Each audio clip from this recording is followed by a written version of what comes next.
think what Recording. yeah, in my lecture last time, well, there was several questions about the modernization process in Japan or westernization in Japan, or what was the impact to the American culture or American I can say way of education had the impact to the Japanese society. So I prepare some short a PowerPoint to show how we understand the impact from the West during the period of the modernization in Japan. Haider, can you? Yes. الدكتورة ساكاي حضرت باوربوينت تشرح فيه تأثير الغرب والولايات المتحدة بعد الحرب العالمية الثانية من ناحية الحداثة والنظام القانوني باليابان. So I will spend about half an hour to explain this PowerPoint, and we will discuss about the impact of the Western civilization to the Japanese modernization first, and then we move to the chapter 3 and chapter 4 of Oguma's book in the latter 1 hour.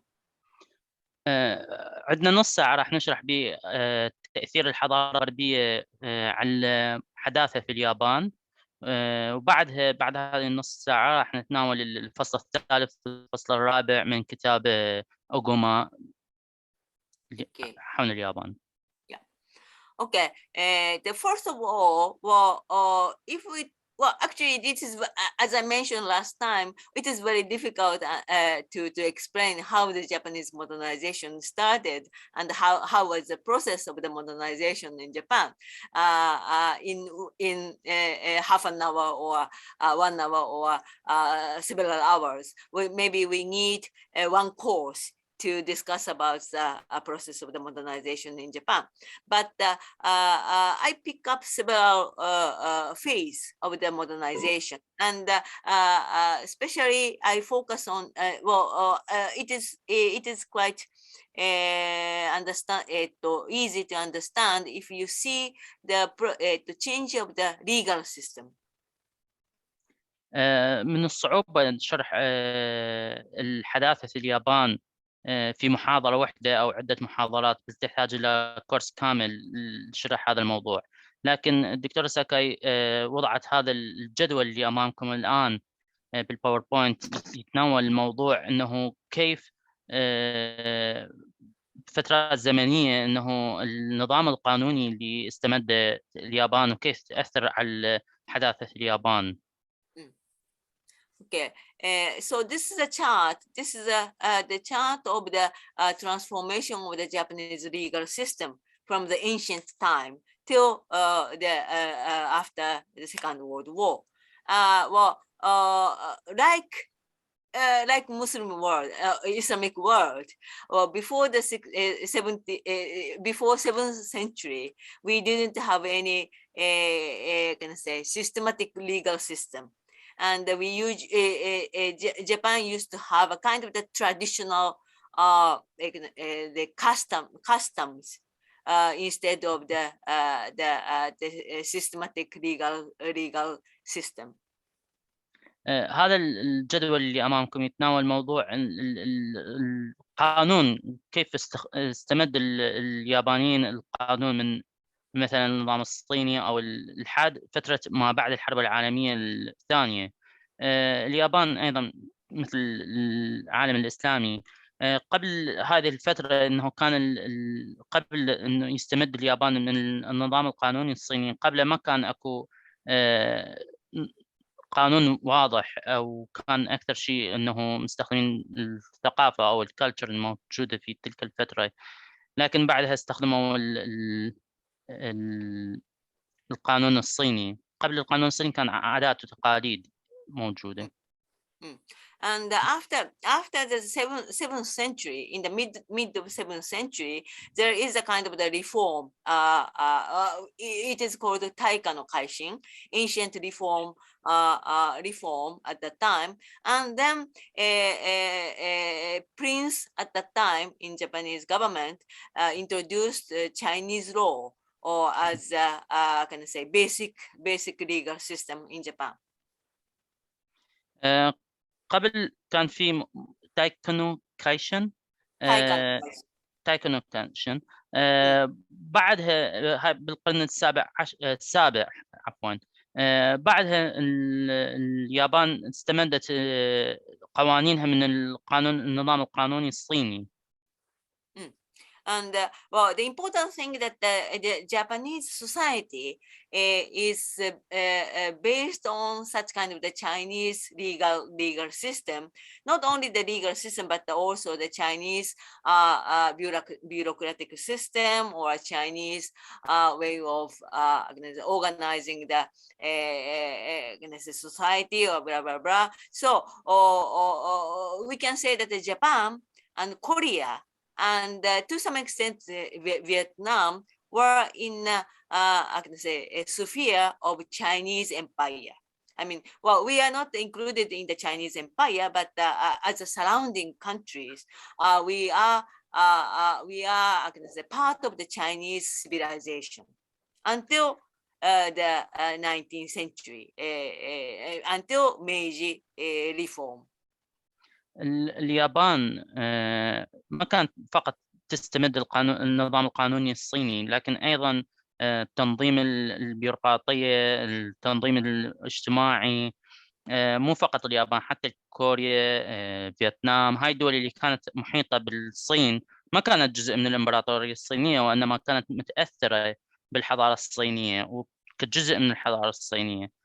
من القرن السابع إلى حد القرن التاسع عشر كانت اليابان متأثرة كثيرا بالحضارة الصينية. So the biggest turning point of the legal system, Japanese legal system, was the Meiji reform. Well, I think I'm sure that Dr. Mahmoud knows much better than me. But after the Meiji reform, the Japanese government changed the legal system totally. Avoiding the old customs or old Chinese legal system, was they introduced the Western legal system. And what is important is that at that time, during the Meiji era, well, Japan introduced mainly the French legal system, especially as for the civil law, or they introduced the French legal system. And also, as for the okubat, the penal code, they introduced the French system, but later on they introduced they shifted to the German law. لحد العصر الميجي بالقرن التاسع عشر تحولت اليابان من اعتمادها على النظام القانوني الصيني إلى النظام القانوني الغربي، وبالخصوص النظام الفرنسي القانوني، خصوصا في مجال القانون المدني والعقوبات. نعم. And as for the constitution, also, the first of all, Hirobumi Ito. Hirobumi is I don't know, not the first. Is he the first prime minister, Dr. Mahmoud? Yes, Sakai Sensei. Yes, Ito Hirobumi. First prime minister, maybe. Yes. yeah. So Ito Hirobumi, first prime minister, before he became the prime minister, he visited the European countries to see how is the Western constitution. So he got the idea from the European countries, especially from Germany. They got the idea of the constitution. So we can say that the civil law and the penal code and the constitution, all of them are based on the French or German legal system. هيروبومي كان أول رئيس وزراء، وقبل لا يصبح رئيس وزراء زار أوروبا وخصوصا ألمانيا، ودرس الدستور الألماني والفرنسي، واستمدت اليابان من عند هذه الدساتير خصوصا الدستور الألماني والفرنسي لبناء دستور ياباني. So, from here, what we understand, what we can understand is that there is no influence from United States. Okay, so before, after the Meiji reform, there is no American influence in the political or legal system in Japan. And then shall we see the situation after the Second World War? Well, again, the civil law and the penal code are based on the German legal system, not American system. Only the Constitution was made by MacArthur, GHQ, I mean the U.S. occupation forces. But the other legal system is still based on the European legal system. في هذه الفترة من بعد فترة ميجي ما كان أي تأثير للدستور الأمريكي أو الثقافة الأمريكية على اليابان، خصوصا فيما يتعلق بالدستور. أما بعد الحرب العالمية الثانية نعم كان هناك تأثير للدستور، لكن استمرت قانون العقوبات وقانون المدني متأثر مستمد من الألماني والفرنسي. Okay, so then next, I'd like to see the background of the academic intellectuals. I picked up, well, this is a list of the president of the University of Tokyo. Well, actually, nobody care about the name itself, so I don't translate the name of the president. But so it is only written in Japanese. But well, these are the names of the president of the University of Tokyo. Okay, so the first president was appointed in the late 19th century, and then I will see until just after the Second World War. هذه الأسماء لم تترجم، هي مكتوبة باللغة اليابانية، أسماء لرؤساء جامعة طوكيو وخلفياتهم السياسية أو عملهم بالمجال السياسي. So the reason why I picked up these academic intellectuals is that if you see the background of this president of the university, well, you will see that from where that they are educated. So, for example, first one or two had no chance to study abroad, but for example, the third one, third one studied in the United States and Oakland. The third one studied in the United States, and the second one studied in I think Germany. And others, you will see, well, it is written in Arabic. I mean, I translated into Arabic, so you can see from where that they studied. So you can see that many studied in Britain, and also in France, and Germany, and the United States also. Well, actually, as for the technology or agriculture, many of them studied in the United States. But as for the humanities, social science or humanities, they rather studied in Europe. بالنظر يعني هذول رؤساء الجامعات إذا نشوف وين درسوا أو لو راح نعرف مدى تأثير الحضارة. مثلا أغلبيتهم درس ألمانيا، وبعضهم درس في الولايات المتحدة الأمريكية، بس خصوصا اللي درسوا مثلا العلوم الاجتماعية أو العلوم السياسية، درسوا في أوروبا.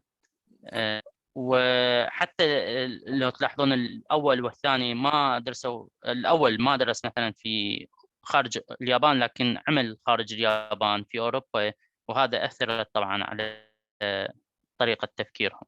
Yes, Sensei. Yes, and the same thing can be said to the president of the Kyoto University. You know that the Tokyo University of Tokyo and the Kyoto University are the two biggest universities in Japan, and there's a number of great scholars graduated from these two universities. So this is a list of the president of the Kyoto University. And you will see the same tendency. Well, the most of the president went to Paris or France, and also England, Britain. I think that there are a number of presidents who studied in France. This is a kind of the characteristic of the Kyoto University. Kyoto University like French literature or French philosophy. Anyway, so from this chart, what I wanted to say is that even before the Second World War, or even just after the Meiji reform, the academics, Japanese academics, prefer to study in France or Germany, and to some extent Britain. And there's some scientists or the scholar on the technology study in the United States, but mainly they prefer to study in Europe. هذا الجدول الآخر رؤساء جامعة كيوتو وجامعة طوكيو هي من أبرز الجامعات في اليابان. أغلب رؤساء جامعة كيوتو أيضا درسوا في فرنسا والمملكة المتحدة وألمانيا، ولذلك يعني كانوا يرغبون بالدراسة في أوروبا أغلبهم. هنا يعني ملخص الحديث أنه أغلب الرؤساء الجامعات أو الكبار المثقفين اليابانيين درسوا في أوروبا، وخصوصا ألمانيا أو فرنسا. Okay, so then how is the Japanese concern on the American studies? We saw that many Japanese students or scholars prefer to go to the Europe, not the United States. But how the Japanese study United States? Well, maybe you may think that after the Second World War, after the U.S. occupation, the Japanese scholars started to study on the United States. But actually, if we see the history, it was 1918 when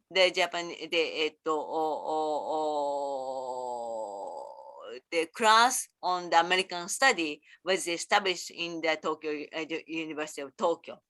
So it was before the Second World War that when the Tokyo University started the class on the American study. طبعا هناك سؤال انه كيف اليابانيين درسوا في الولايات المتحدة الامريكية، او هل تأثرت مثلا الدراسات اليابانية حول الولايات المتحدة الامريكية بعد الحرب العالمية الثانية. لكن لو تلاحظون انه في عام 1918 انه تم افتتاح مركز للدراسات الامريكية، مثلا دورة في الدستور الامريكي والتاريخ الدبلوماسية الامريكية في جامعة طوكيو. But فكان still, قبل is it okay? قبل يعني قبل الاحتلال الامريكي. Yes. Yeah, but of course, after the U.S. occupation, well, there's a number of scholars who wanted to study on the United States. So after the Second World War, 1947, was the Association for the American Studies was established.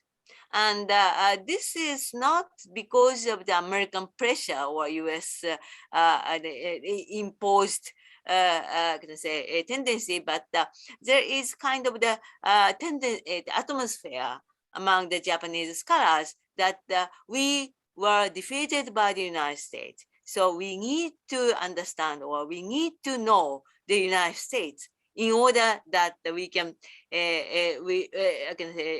we can learn from them, learn from the United States on the advanced technology or advanced idea, philosophy, blah blah blah blah. So it was a kind of the voluntary activity among the scholars on the American studies.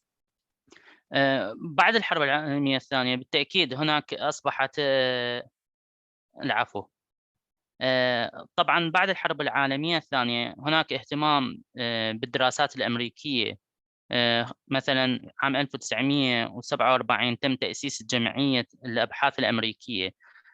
طبعا هذا الاهتمام من جانب الياباني بالدراسات الأمريكية بعد الحرب العالمية الثانية لم يكن بضغط من الولايات المتحدة الأمريكية، أو يعني أمريكا ما مارست أي ضغوط على اليابان لافتتاح هيك مراكز دراسات.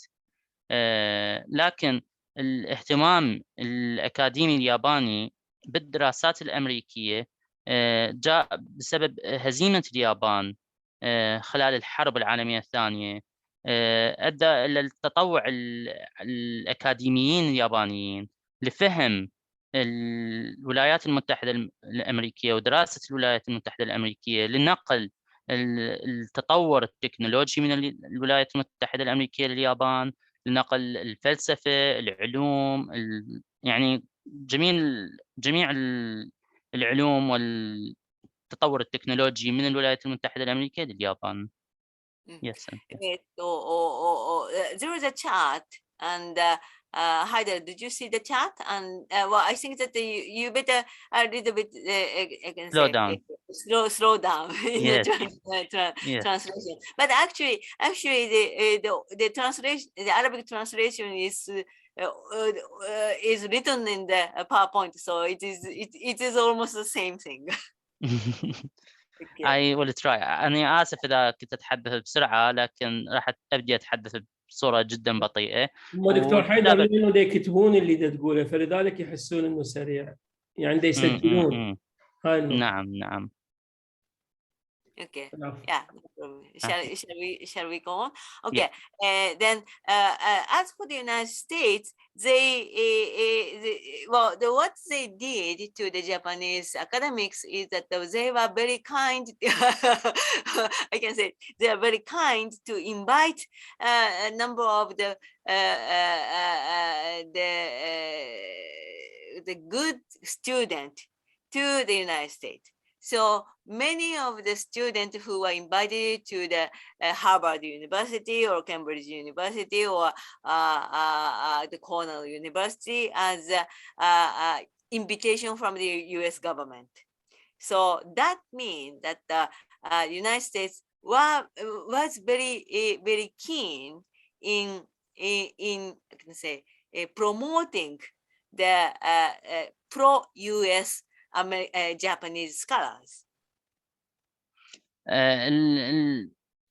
الشيء اللي قدمته الولايات المتحدة الأمريكية بعد الحرب العالمية الثانية لليابان هو مثلا تقديم دعوات للطلاب اليابانيين للدراسة في الجامعات الأمريكية، خصوصا في جامعة هارفارد على سبيل المثال.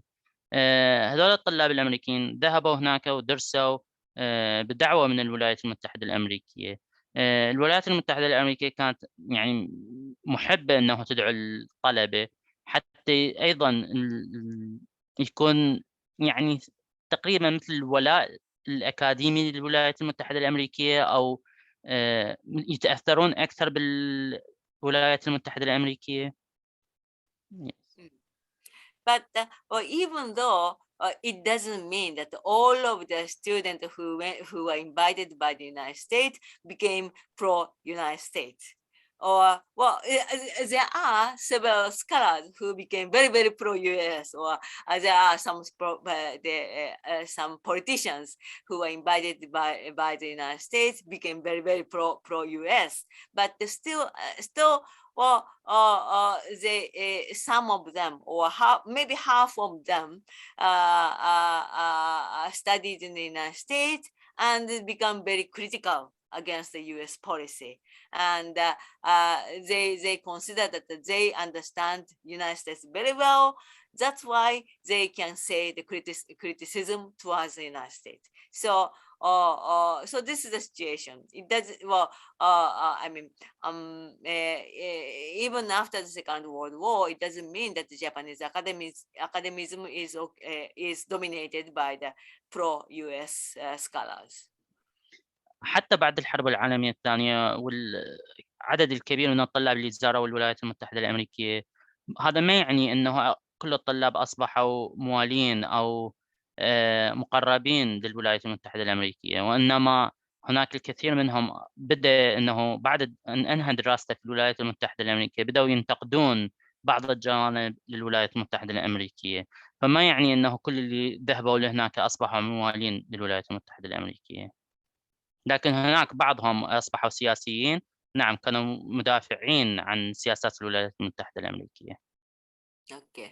Okay, so this is the short explanation about the Japanese reality of the Westernization or Europeanization or Americanization in the Japanese society. Okay, so I will stop here, and if there is any question on this point. هذا يعني يخلينا نشاهد انه مدى تاثير اليابان بالعالم الغربي، مثلا الولايات المتحده الامريكيه واوروبا، تاثيرهم على المجال الثقافي والاكاديمي في اليابان. لحد هنا راح نتوقف. احد عنده سؤال في هذا الموضوع؟ نعم دكتور. Yes, please. هدى. نعم دكتورة. اوكي. أنا هدى. تفضلي. دكتورة، ذكرتي حضرتك ما هو سبب انتقاد يعني الطلبة من ذهبوا للولايات المتحدة الأمريكية إنه انتقدوا الوضع، ما هو سبب انتقادهم؟ هل كان إنه الدراسة من ناحية الدراسة، أو مثلا من ناحية الوضع العام في الولايات المتحدة الأمريكية، أو من أي ناحية؟ شنو سبب الانتقاد اللي انتقدوه الطلبة؟ أو كان التعليم مثلا؟ Why some students return from US criticize the America? Did they criticize the education or the life, or like what did they criticize? Well, they learn. I think. Well, as far as I understand from my friends who studied in the United States and become very critical to the United States, well, they understand the real democracy in the United States. So under the real democracy, they can criticize anything. So they criticize Bush, they criticize Trump, they criticize Biden, or well, they of criticism. So that's why they become very critical towards the United States. It doesn't mean that they are pro Japanese government, but they I can say learned the spirit of critical I can say way of thinking. Which Japanese society lacked. You know that the Japanese society is very Oriental society, like Arab society or others, and we are not very much used to criticize others, or we are not very much accustomed to discuss critically with the others. Rather, we consider it's better not to criticize him. We better to keep in touch, keep in a good relation with my friend. Blah, blah, blah, blah. This is the Japanese Asian society. But you understand. This is what I from Matsunaga Sensei. But if you go to the United States, well, you don't have to take care of such kind of a thing, and you can criticize your friends, but you can keep your friendship with him. So this is a kind of the spirits that they learn from the United States. هذول الطلاب اللي رجعوا من الولايات المتحدة الأمريكية اللي انتقدوا الولايات المتحدة الأمريكية تعلموا من الولايات المتحدة الأمريكية مع الديمقراطية الحقيقية، فبدأوا ينتقدون الولايات المتحدة الأمريكية، يعني ينتقدون مثلا الحكام الأمريكان ورؤساء الأمريكان. هذا ما يعني أنه كانوا هم موالين للحكومة اليابانية، وإنما تعلموا الانتقاد، لأنه اليابان يعني نفس المجتمع الشرقي العربي أو الشرق أوسطي، ما كان يعني باليابان ما عندهم انتقاد للحكومة وانتقاد للآخرين أو هيك مواضيع نقاشات يدخلون. فهذول اللي درسوا بالولايات المتحدة الأمريكية من رجعوا بدأوا ينتقدون الولايات المتحدة الأمريكية سياساتها، لأنه تعلموا هذا الموضوع من أمريكا. أمريكا عندهم هذا حرية الانتقاد، حرية الحديث، فتعلموا هذا الشيء من الولايات المتحدة الأمريكية. نعم. Who was the first? تمارا. Maybe تمارا. العفو دكتور محمود أعتقد عنده تعليق. دكتور محمود. Okay دكتور محمود. ميوت. تفضل دكتور ميوت. دكتور محمود ميوت. I have a very short comment, but I would like to be the last person. I hope to listen to students. Really? Okay. Okay. Then عبد الحمزة. مساء الخير على الجميع.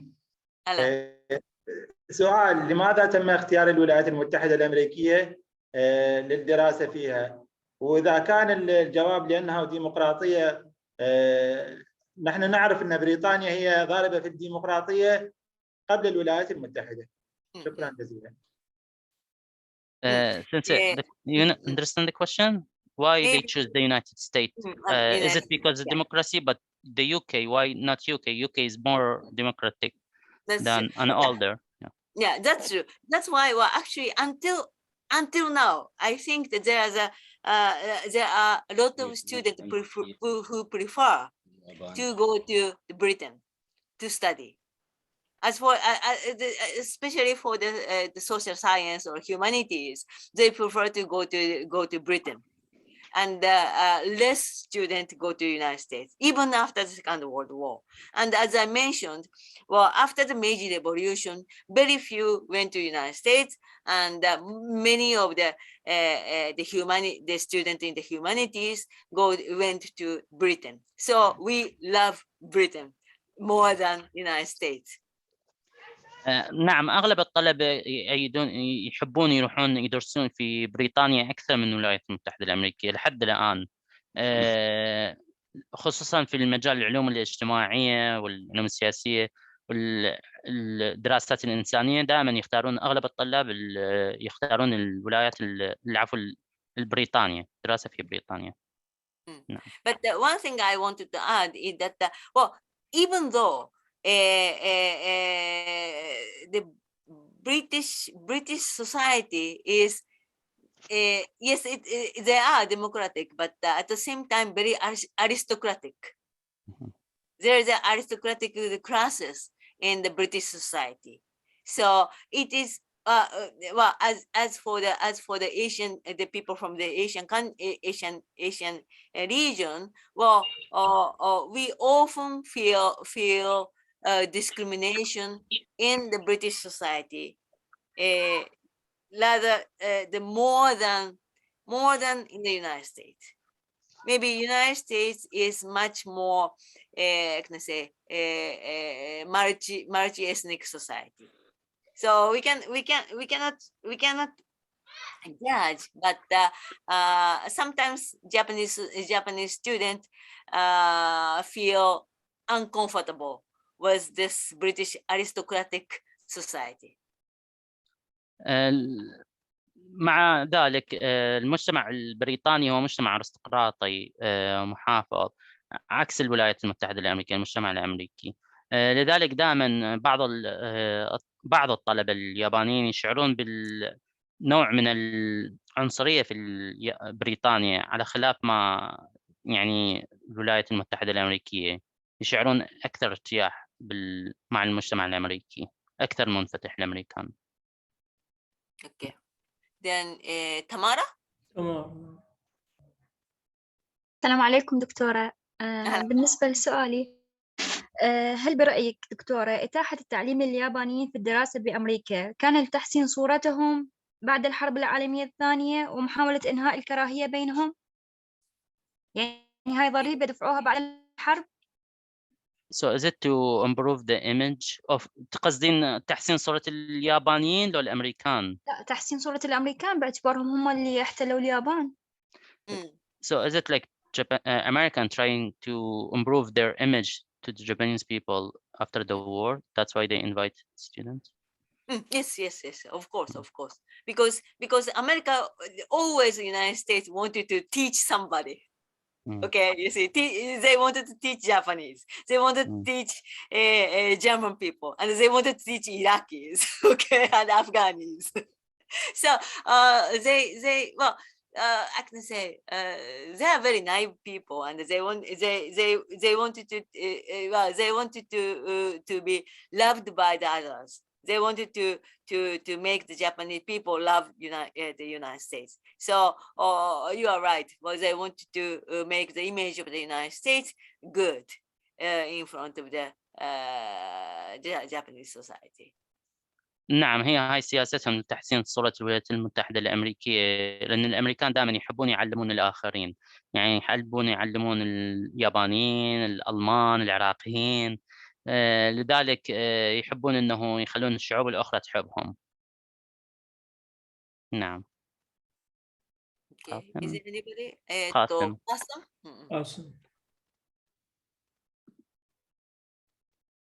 السلام عليكم. أهلا. سؤالي دكتورة، أي العلوم الأمريكية أثرت في الواقع الياباني تأثير مباشر؟ هل تكنولوجية، قانونية، فلسفية، إنسانية؟ شكرا. I think the technology is very influential because not because they are Americans, but they are very, very much advanced. They have money and they have technology and they have the brilliant the scientists there in the United States. So, well, I think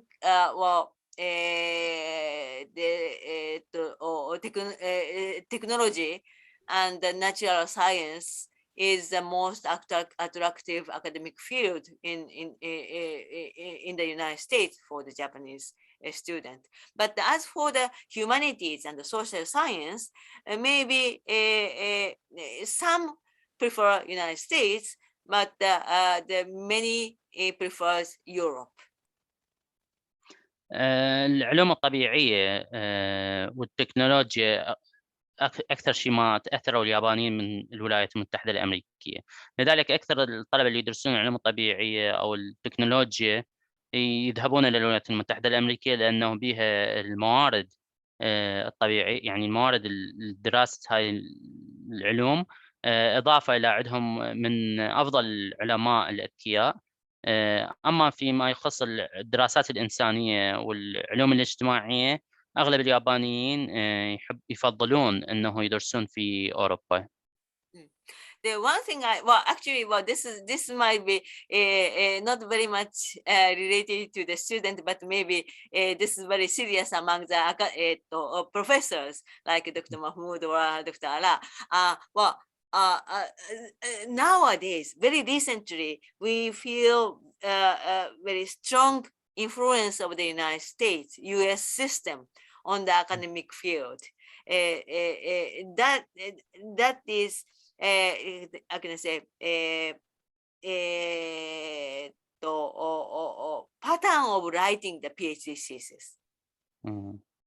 or pattern of writing the thesis itself. Maybe Heidel knows very well, but in order to get a PhD from the United States, or in order to make your article published in the US journals, you need to follow the kind of the certain pattern of writing.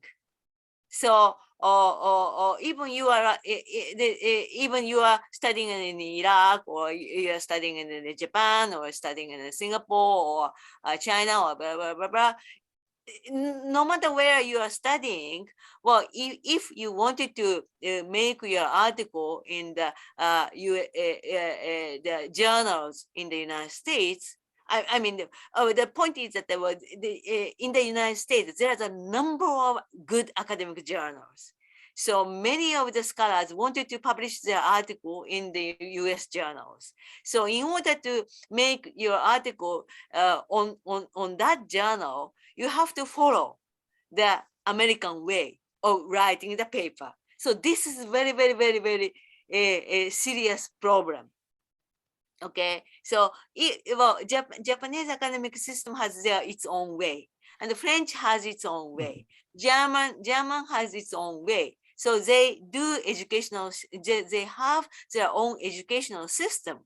But in order to get a degree, or in order to make your article worldwide, written in English, and if you want to read your paper read by the many people in all over the world, you have to make it as an American way. So this is a very, very serious problem, and we are suffering from that.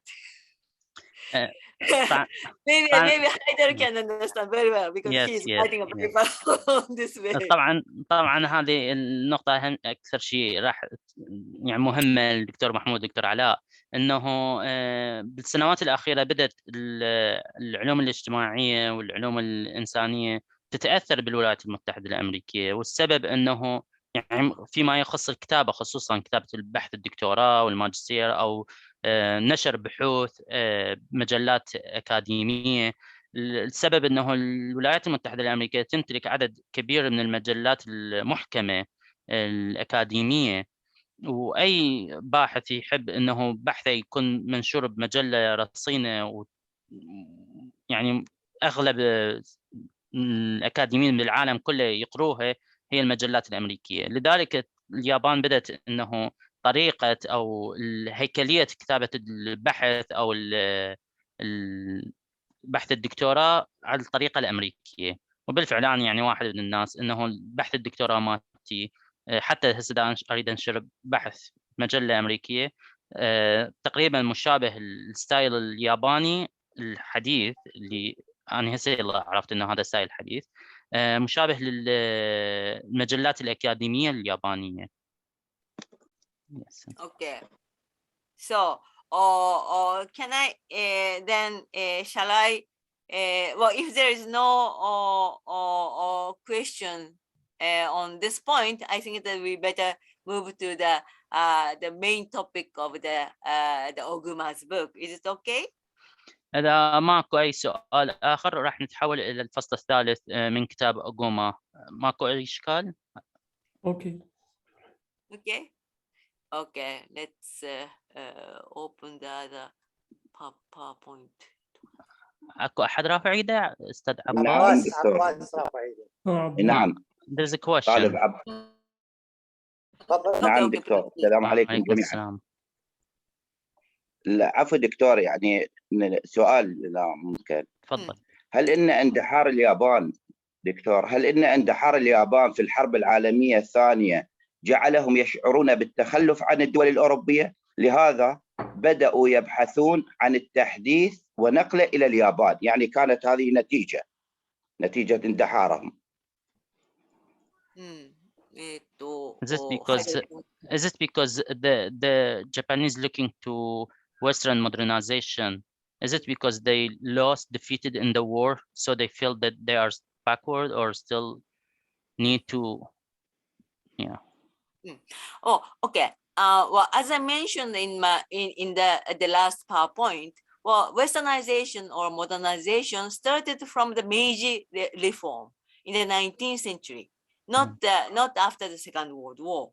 So this is not because of the defeat of the war, but because of the Meiji reform, or actually the end of the Edo or government. And also the sudden visit of the U.S. Flagship, and the America, the U.S. or Britain, British and the French came to Japan and asked us to open the door to the Western countries, and then they noticed that the Japanese civilization is far behind the Western civilization at that time in the 19th century, not after the Second World War. So the modernization or Westernization started from after the kind of the shock of the encounter with the Western civilization. It is the same as the Ottoman Empire. And when Ottoman Empire saw the British Empire or French Empire imperialism, or British imperialism or Russian imperialism came to the Muslim world, well, Ottoman Empire was forced to introduce the modernization or reform, right? Am I right, Dr. Mahmoud and Dr. Ala? صحيح ولا لا؟ دكتور محمود. Mute.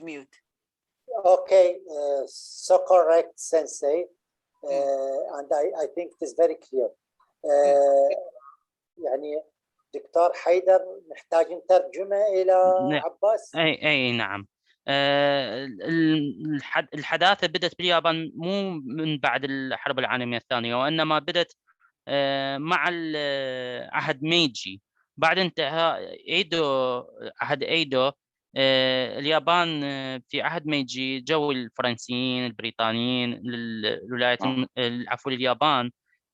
فاليابان فهمت انه لازم تفتح الحدود مالتها وتحاول انه تحدث او تستمد من الثقافة الغربية لتطوير اليابان، مثل ما حدث تقريبا مع الدولة العثمانية. في نهايات الدولة العثمانية أيضا الغرب أجبر العثمانيين على الحداثة والثقافة الغربية أو التحديث. وأعتقد دكتور محمود يتفق مع الدكتور ساكاي بهذا الرأي. Yes. Okay. Is that okay? All right. مفهوم؟ اوكي واضح جدا. هو لكن اعتقد يعني اواخر عهد توكوغاوا بدات يعني تقريبا مرحله التحديث في اليابان، يعني بعد بعثه الكومودور بيري بدات اليابان تفكر بموضوع التحديث، وكان هناك يمكن المجتمع الياباني انقسم، كان هناك انقسام حول الموضوع في تلك المرحله، الى ان اجى عهد ميجي صار يعني اتجاه الدوله ممثله بالامبراطور وقاده التحديث المصلحين، بدأت اليابان تتجه باتجاه التحديث بشكل واضح أكثر يعني. That's true. And also it is very important. There is a very important point that the China was about to be colonized by the Britain. So Japan saw what is going on in China. So Japan felt very the great threat from the west, and they felt the Western power in China. نعم، حتى كذلك اليابان انه بدأت بالحداثة لانه شاهدت انه بداية بريطانيا انه تريد تحتل اراضي صينية، لذلك شعرت بالخطر، لذلك حاولت انه تطور من نفسها. yes. Okay. All right. عفوا حروب الافيون، يعني كانت هي حرب الافيون الاولى والثانيه كانت هي السبب يعني. نعم. That's right. So the slogan at the time in Japan was that how not to be like China or something. الشعار الياباني كان انه حتى ما نكون مثل الصين. Okay, can I move to the main part of today's lecture? Is it okay? راح نحول الآن للفصل الثالث من Okay, كتاب أوغوما. We are ready. Okay. Oh yeah. Well, we read the chapter 1 and the chapter 2 of the Dr. Oguma's book of democracy and patriotism. And we'd like to move to the chapter 3 and the chapter 4. And the chapter 3 is about the title of the chapter 3 is Loyalties and Rebellion. الآن احنا في كتاب أوغوما بكتابه هي الديمقراطية وحب الوطن. اليوم راح نتناول الفصل الثالث اللي هو عنوانه الولاء والتمرد. Okay. Oguma, the author of this book, argued that the most important issue in the post-war philosophy was as follows. One, establishment of the autonomy. Autonomy here means the substance or identity or independence of Japanese people. And the second is the destruction of the imperial system. And third is the issue of war responsibility. Can I continue? Yeah. Okay, yeah. Here, autonomy means is a translation of the Japanese term Shintoism. Shintoism, which means the spirits that do not obey any authority with consciousness of the responsibility. And the imperial system means the system where the emperor is the authority. And the war responsibility means the consciousness of the responsibility of the war. So I will stop here. Yes. في هذا الكتاب يقول أوغوما اللي هو صاحب هذا الكتاب أن أهم القضايا في فلسفة ما بعد الحرب كانت على النحو الآتي. أولاً الاستقلال الذاتي واللي يعني جوهر الهوية التحرير لليابانيين. ثانياً تدمير النظام الإمبراطوري. ثالثاً قضية مسؤولية الحرب. الاستقلالية تعني وهي ترجمة للكلمة اليابانية شو تايسي، وتعني كلمة الأرواح التي لا تذعن لأي سلطة مع وعي وإدراك بالمسؤولية. النظام الإمبراطوري يعني أن النظام الذي يكون فيه الإمبراطور هو السلطة. والمسؤولية الحرب تعني الوعي وإدراك المسؤولية. Okay. These three issues were closely related. And among them, most crucial issue was the war responsibility of the emperor. The pursuit for the emperor's war responsibility among the post-war Japanese intellectuals doesn't mean the denial of the Japanese nationalism, but it was to search for the new nationalism. And this means a loyalty to Japan, Watan, can be rebellion against the emperor. كانت هذه القضايا الثلاثة وثيقة الصلة، ومن بين القضايا الأكثر أهمية هي مسؤولية الحرب للإمبراطور. السعي وراء مسؤولية الإمبراطور في الحرب بين المفكرين اليابانيين في فترة ما بعد الحرب لا يعني إنكار الوطنية اليابانية، ولكن البحث عن وطنية جديدة. وهذا يعني أن الولاء لليابان الوطن ويمكن أن يكون تمرداً على الإمبراطور أو النظام الإمبراطوري. Well, this is a picture of the emperor and Macaster.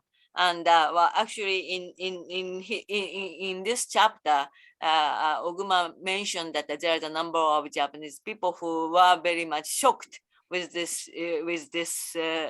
photo, because the Japanese people at that time believed that the emperor is a god, and no human being can be stand just like this. So the Japanese people were very shocked because the emperor, who used to be the god, smaller than the American occupier, Makasa, and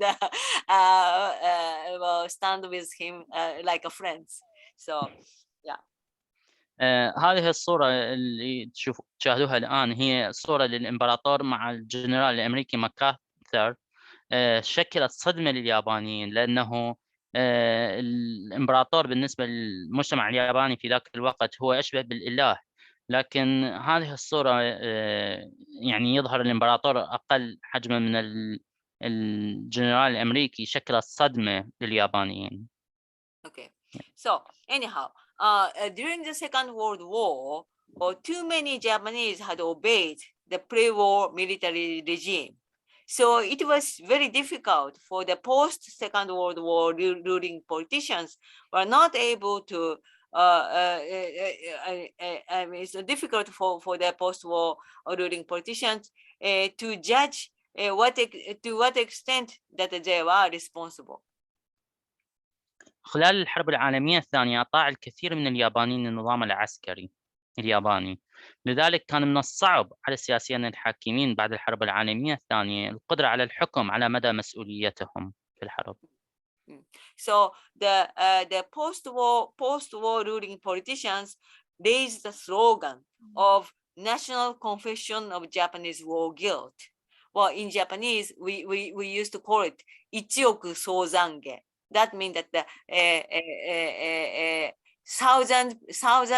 thousand million Japanese people should apologize for the past guilt.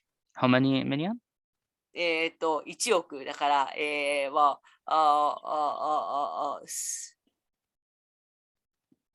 100 million. 100 million. 100 million, yeah. Total population. Should I translate? Okay, I will continue. Okay. It means that Japan was defeated because of the lack of the moral among the Japanese people. I mean, according to the ruling politicians' way of thinking, Japan was defeated because of the lack of the moral among the Japanese people, and so all the population, Japanese population needed to confess their war guilty as a whole nation. So in order to start from the beginning in the post-Second World War period. خلال الحرب العالمية الثانية أطاع الكثير من اليابانيين النظام العسكري، لكن كان من الصعب على السياسيين الحاكمين بعد الحرب العالمية الثانية القدرة على الحكم على مدى مسؤوليتهم، وهكذا رفعوا شعار الاعتراف الوطني الياباني بدءا بالحرب، وهذا يعني أن اليابان قد هزمت بسبب الافتقار إلى الأخلاق بين الشعب الياباني، لذلك احتاج اليابانيين إلى الاعتراف بالذنب في الحرب وإكمالها من أجل البدء من البداية. So, however, such kind of the idea of the ruling politicians after the Second World War to make all the Japanese feel guilty of the war was criticized by the ordinary people, because this idea was rather to conceal the responsibility of the political elite, dodging the politicians' responsibility by shifting the blame to the whole nation. ومع ذلك فإن فكرة السياسيين هذه جعلت اليابان بالكامل يشعرون بالذنب بسبب الحرب، فقد انتقدها الناس العاديون، لأن هذه الفكرة كانت بالأحرى إخفاء مسؤولية النخب السياسية والتهرب من مسؤولية السياسيين من خلال إلقاء اللوم على الأمة بأكملها. So the ordinary people criticize as follows. Only the people who sincerely contributed to the war, who were loyal to the regime and paid a great sacrifice, have right to criticize the war responsibility of the pre-war regime.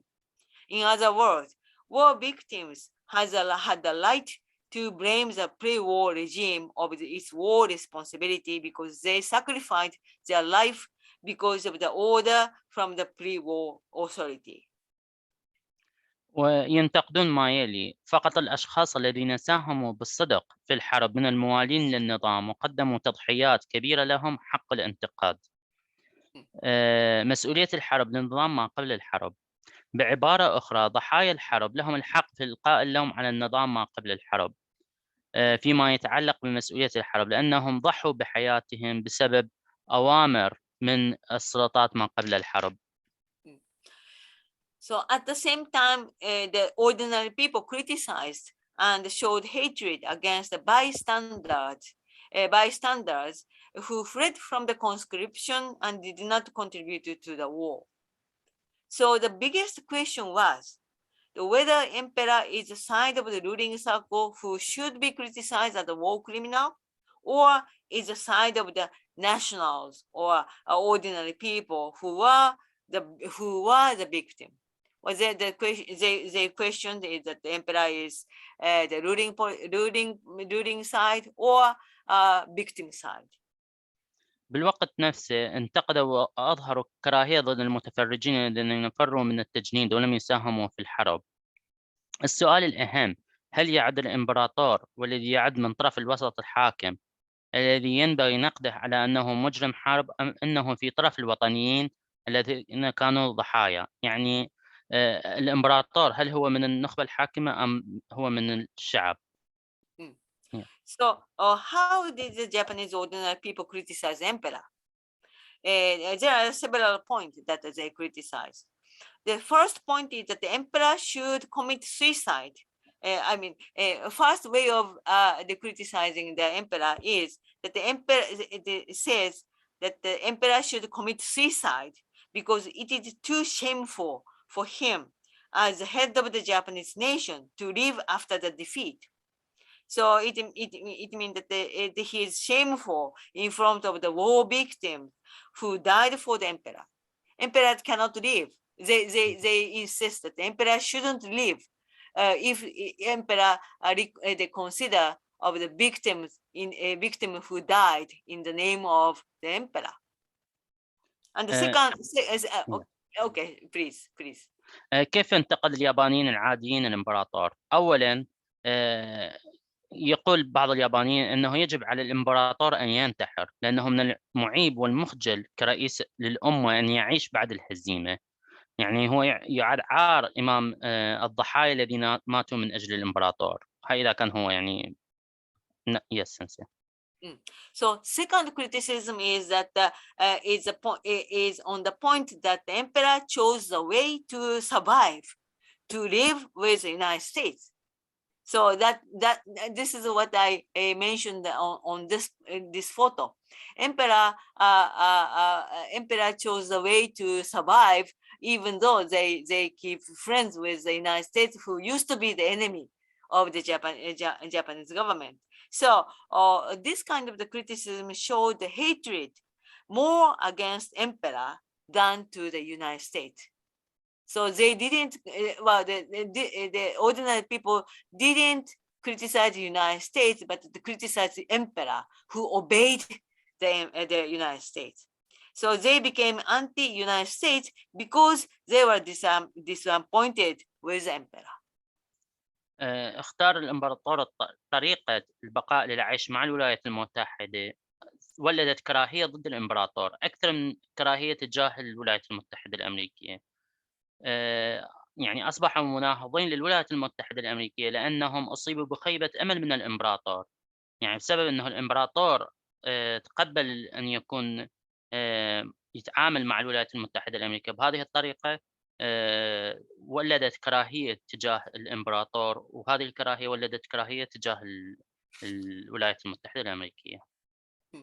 So also the Oguma quote on the memoir of the survived soldier, the quoting, I don't care about the agreement between the United States and the post-war Japan.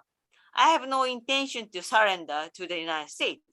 So this soldier sent all the salary he has received as a soldier to emperor, saying that now I don't owe you anything more. المؤلف أوغوما يستشهد بمذكرات جندي ياباني نجا من الحرب. يقول الجندي الياباني: أنا لا أهتم بالاتفاقية بين الولايات المتحدة الأمريكية واليابان ما بعد الحرب. ليس لدي أي نية للاستسلام للولايات المتحدة. أرسل هذا الجندي كل الراتب الذي كان يتقاضاه كجندي للإمبراطور قائلا: والآن لست مدينا بأي شيء آخر. thus the pursuit of the emperor's war responsibility emerged from the post-war effort to abolish old nationalism for the emperor and start to search for the new nationalism. وهكذا ظهر السعي وراء مسؤولية الإمبراطور في الحرب من جهود ما بعد الحرب لإلغاء الوطنية القديمة للإمبراطور والبدء في البحث عن هوية عن وطنية جديدة. Okay. On the argument whether the imperial system should be abolished or not, Maruyama, you remember the Maruyama, Masao Maruyama, who is a philosopher or a social scientist after the Second World War, argued as follows. Hierarchy of the authority which places emperor on the top prevents the formation of the liberated autonomous actor and creates a system of irresponsibility. In this system, even a high-rank politician became a robot of emperor. Thus, Maruyama insisted the necessity of establishing a new nationalism independent from the imperial system. It doesn't mean, however, that Maruyama hated the emperor himself. Rather, he respected the emperor as a person. Against such an idea of liberalist, conservative warned that the Japan might fall into anarchy or dictatorship if Japan loses imperial system. Such, well, this is a discourse of the conservative like Tetsuro Watsuji, who is a philosopher at that time. وحول الجدل ما إذا كان ينبغي للنظام إلغاء النظام الإمبراطوري أو لا، جادل ماروياما على النحو الآتي: التراتبية يعني الهرمية التي تضع الإمبراطور على قمة الهرم تمنع تشكيل لاعب محرر ومستقل ذاتياً، وتخلق نظام اللامسؤولية. حتى السياسيين ذوي الرتب العليا تحولوا إلى روبوتات للإمبراطور. يؤكد ذلك ضرورة إقامة وطنية جديدة مستقلة عن النظام الإمبراطوري. ومع ذلك هذا لا يعني أن ماروياما كان يكره شخص الإمبراطور، بل كان يحترم الإمبراطور كشخص. وبالضد مثل هكذا أفكار ليبرالية حذر المحافظون من أن اليابان قد تسقط في فوضى أو ديكتاتورية إذا فقدت اليابان النظام الإمبراطوري.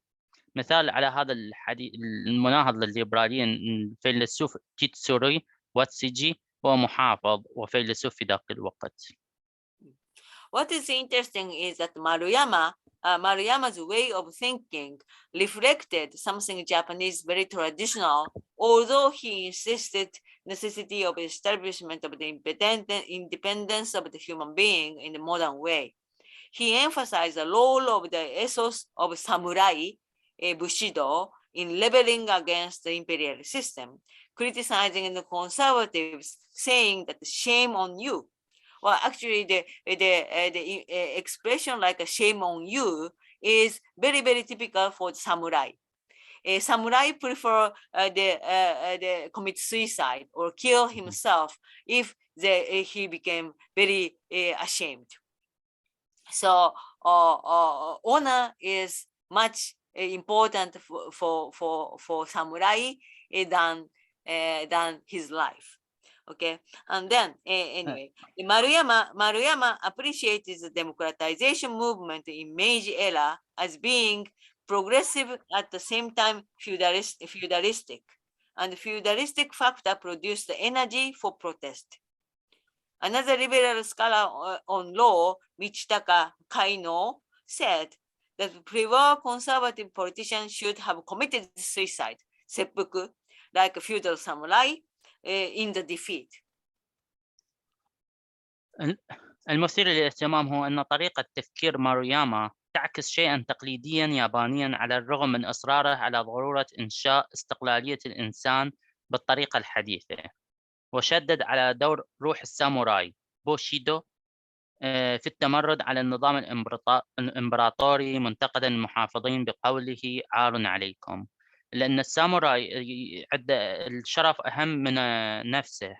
لذلك إذا يشعر بالعار الساموراي يقتل نفسه يعتبر يعني عمل نبيل. قدر ماروياما حركات الديمقراطية في عصر ميجي على أنها تقدمية في نفس الوقت إقطاعية، وأنتج العامل الإقطاعي نشاطاً للاحتجاج. يقول الباحث الليبرالي في القانون كينو ميتشيكا كاينو كان على السياسيين المحافظين قبل الحرب أن ينتحروا سيبيكو مثل الساموراي الإقطاعي في الهزيمة. So this is a very important and interesting point, because Maruyama or Kaino are very liberalist and modernist and very westernized, but at the same time they use the expression like of Bushido or samurai. And well, yes, please. هذه النقطة كلش مهمة، لأنه كتاب حداثويين وليبراليين استخدموا مصطلحات تقليدية مثل بوشيدو سيبيكو، واستعانوا يعني بالتقاليد القديمة مال الساموراي. Okay. And the other group of intellectuals considered the emperor's human declaration as a kind of the renaissance in the medieval Europe. So they saw the Japanese post-war World War development similar to the modernization process in the West. واعتبرت مجموعات أخرى من المفكرين إعلان الإمبراطور أنه إنسان هو نوع من عصر النهضة في العصور الوسطى في أوروبا، ولقد رأوا تطوراً يابانياً مشابهاً لعملية الحداثة في الغرب. The demand for the dethronement of the emperor continued until 1948. And according to the survey of the opinions among the 1,000 leading intellectuals, members of the parliament, and the business leaders, about half of them supported the dethronement of the emperor, and only 45% were against. As a result, emperor system remained, and the emperor became a mere symbol derived of any right to intervene and to be involved in the politics. استمر الطلب على تنحي الإمبراطور حتى عام 1948، وبحسب استطلاع للرأي ل1000 من كبار المفكرين وأعضاء البرلمان وكبار رجال الأعمال وأعضاء البرلمان، وقد أيد حوالي نصفهم تنحي الإمبراطور. فقط 45% كانوا ضد التنحي، ونتيجة لذلك بقى نظام الإمبراطور، وأصبح الإمبراطور مجرد رمز ومجرد من أي حقوق للتدخل والمشاركة في الحياة السياسية. Then why it remained? I mean, the emperor, imperial system has remained. The first point is that post-war Japanese politicians tried to avoid the issue of the war responsibility of the emperor. They were afraid that they might be also accused as a war criminal and afraid of losing support from the people who simply support the emperor.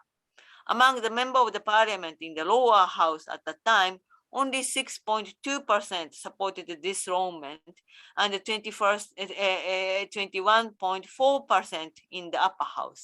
That means that the ruling politician didn't want the emperor to be war responsible, because if the emperor becomes war responsible, were guilty, or they will be also the war guilty. And the second point is that the U.S. occupation forces try to prevent the power of the Communist Party, which might start guerrilla attack against the United States. So they prefer emperor. I mean, United States prefer emperor than to the communist dominance in Japan. لماذا بقى النظام الإمبراطوري بعد الحرب العالمية الثانية؟ لأنه أولاً حاول سياسي اليابان بعد الحرب العالمية الثانية تجنب قضية مسؤولية الإمبراطور في الحرب، إذ كانوا خائفين من اتهامهم أيضاً كمجرمي حرب، وكذلك خائفين من فقدان الدعم من الأشخاص الذين يدعمون الإمبراطور في مجلس النواب.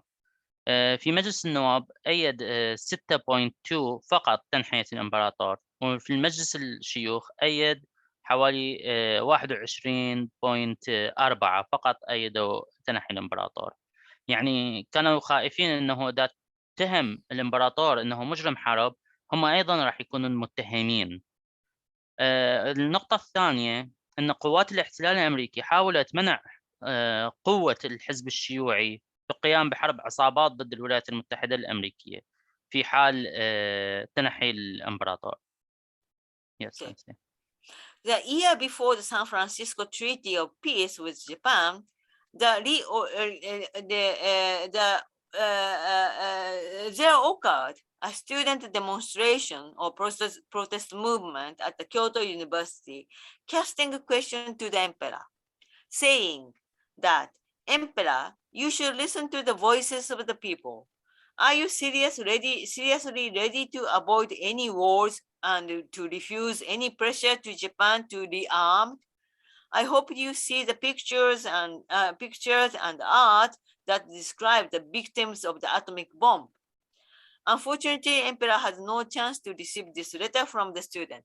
Actually, this picture is a picture of the film producer, very famous film producer, Nagisa Oshima. And this film producer used to be one of the protesters at that time. So he casted the question to the emperor, saying that, "Are you sure to keep peace in the future?" So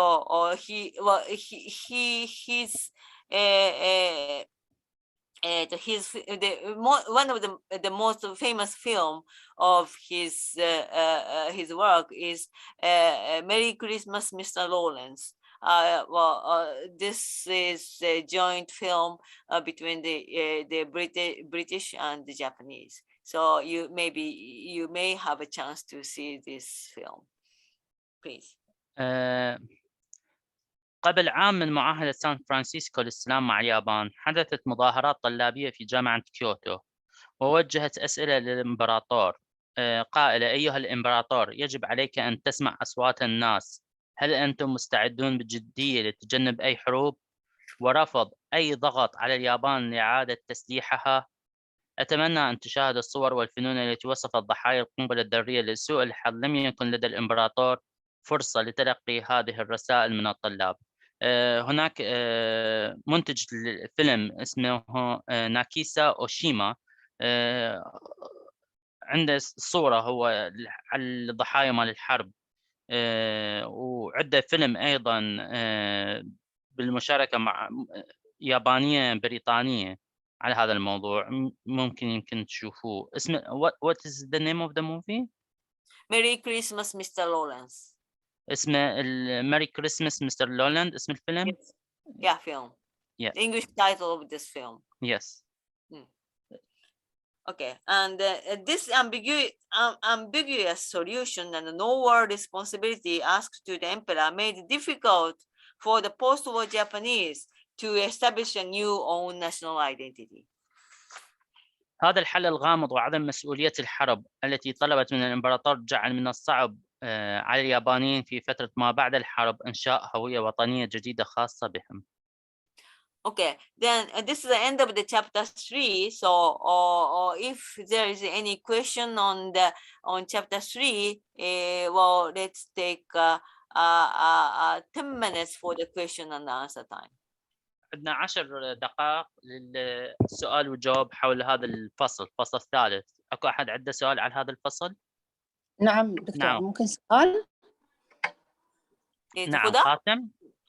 نعم دكتورة، بس بخصوص يعني هل كان الشعب الياباني ينتقد الامبراطور او النظام الامبراطوري، كانت يعني بس فقط هو انتقد بس فقط الحرب؟ هل كانت هي الحرب هو الذنب الوحيد الذي اقترفه الامبراطور، ام يعني ليش ما يعني قبل الحرب، يعني اذا كان هو منتقد الامبراطور او النظام الامبراطوري ليش مو قبل الحرب؟ اذا كان هو يعني على طول ما يعني منتقده، أو كانت هي بس الحرب هو الذنب الوحيد الذي اقترفه النظام الإمبراطوري، ولهذا هم نادوا بعد الحرب بإزالة النظام هذا.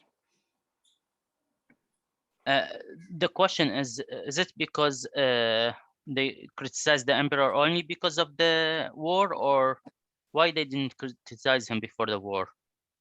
Yes, because of the war, of course, because during the war, well, many of the Japanese soldiers, 10,000 or 100,000 of the Japanese soldiers died for the emperor's name. So, emperors were guilty was shown in this point. Before that, well, emperor didn't ask the Japanese people to go to the war and blah, blah, blah, blah, and there was no harm to the Japanese people. Of course, there are some criticism among the leftists, like a communist or a socialist, to criticize the imperial system, but not the emperors. It was responsibility. But the most important problem is that during the war, emperor was used as a mobilization of the ordinary people to the battlefield, and they died for the emperor. اليساريين كانوا ينتقدون النظام الإمبراطوري بصورة عامة، لكن بصورة عامة الانتقاد للإمبراطور أنه استخدم الإمبراطور كرمز لتجنيد المقاتلين اليابانيين بالحرب، لذلك كان الانتقاد للإمبراطور. Yes. قاسم. نعم دكتورة. السلام عليكم. وعليكم السلام. أولا بالنسبة للانتحار كما هو المعلوم ليس حلا، كيف فكر به الفلاسفة وطرحوه كحل؟ هذا أولا. اثنين، الإمبراطور هل هو له وضع خاص بالقانون؟ ثلاثة، أعتقد الأمريكان أرادوا بقاء الإمبراطور ليوقع لهم ما يريدون. شكرا. The question is it the suicide a solution? Because it's not a solution. And the second question is that why the American remained the emperor. I don't know if it's a question or comment. The American left the emperor, didn't remove him because they want him to sign for anything that, like, to surrender and to sign everything he wants. Well, as for the first point, yes, the suicide is not the solution at all, but this is a Japanese, in the feudalistic society, the Japanese society, the committing suicide, seppuku, is I can say best attitude to apologize the others. If somebody admit the guilty or the crime that he did to the others, well, best way to apologize to the others is to commit suicide. Of course, it is not now. I mean, well, it's a kind of the bushido, or I mean, it's a way of samurai, the warriors class. But it means that until that time, such kind of the sentiment or such kind of spirit of the samurai who consider that committing suicide is the best way to apologize to others is still alive in this period. And the second question is, yes, well, you mean that the reason why the United States they left the emperor in the same stance, same position as the emperor, is that I can say the US wanted to use him as a kind of the tool for US policy or something like that. But actually, emperor after the Second World War became the pure symbol, and he was deprived of any right of the political or even the social right. So they stay as non-human being, non-citizen. They don't have any registration and they don't have any basic right of the human being. They stay there and they get salary from the government, but they don't have a right to vote and they don't have how can I say anything political or blah blah blah blah. So actually, United States has no right or no space to use the emperor for their interest. اولا بالنسبه لعمليه الانتحار هذا في الشيء طبعا مو حال، لكن هو هذا موجود بالثقافه القديمه اليابانيه خصوصا للساموراي، لانه يعتبرون انه ده شعر بالخجل بالعار او من يشعر بالعار او يريد يعتذر بسبب انه عمل مخجل قام به، افضل شيء هو الانتحار بالنسبه لهم. لذلك في تلك الفترة كانت عملية الانتحار موجودة خصوصا في ما بين الساموراي والإقطاعيين الساموراي. أما بالنسبة للإمبراطور أنه أمريكا بقت على مود تستخدمه، الإمبراطور بعد الحرب العالمية الثانية جرد من جميع المميزات، يعني ما كان عنده أي صفة. طبعا لحد الآن حاليا العائلة الإمبراطورية بصورة عامة أنه ما يمتلكون حتى هوية وطنية أو جنسية أو مواطنة، يعني يعتبرون ما عندهم حتى جواز سفر، مجرد صورة، يعني باقين أنه كرمز فقط لليابان. ولذلك أنه اليابان الولايات المتحدة ما تقدر تستخدم الإمبراطور في أي شيء، لأنه الإمبراطور ما له حق لا تصريح سياسي أو أي عملية انتخاب أو أي شيء، مجرد رمز. Yes. Okay. إذا right. نعم. السلام عليكم. ترى عندي سؤالين بلا زحمة. السؤال الأول: ما هي وجهة النظر اليابانية في تقديس الإمبراطور؟ السؤال الثاني: هل هناك علاقة بين الإمبراطور والحزب الشيوعي؟ لأنه سياسيين ما بعد الحرب اليابانيين أبقوا على الإمبراطور من ناحية، ومن ناحية ثانية أنه حاولت قوات الاحتلال الأمريكي منع قوة الحزب الشيوعي من القيام بحرب عصابات. هل يوجد علاقة بين الإمبراطور والحزب الشيوعي آنذاك؟ وشكرا. As for the well, maybe I need a translation for the first one. So the first question, the second question was about the relationship between the emperor and the Communist Party. And but in which sense? Sorry? In which sense? Because I don't know. He says that they remain the emperor, so the Communist Party will not.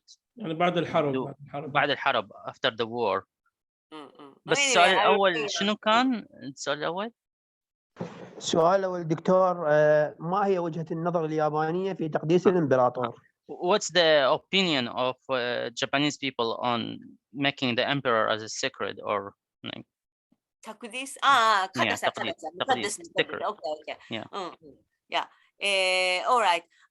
As for the second point, well, there's no relation at all between the emperor and the Communist Party, and especially this is a kind of the Communist Party was opposed to the emperor or imperial system, so there's no relation at all. But what is the funny thing is that nowadays Communist Party insists the peace as a principle of the Japanese society, and Communist Party say the same thing.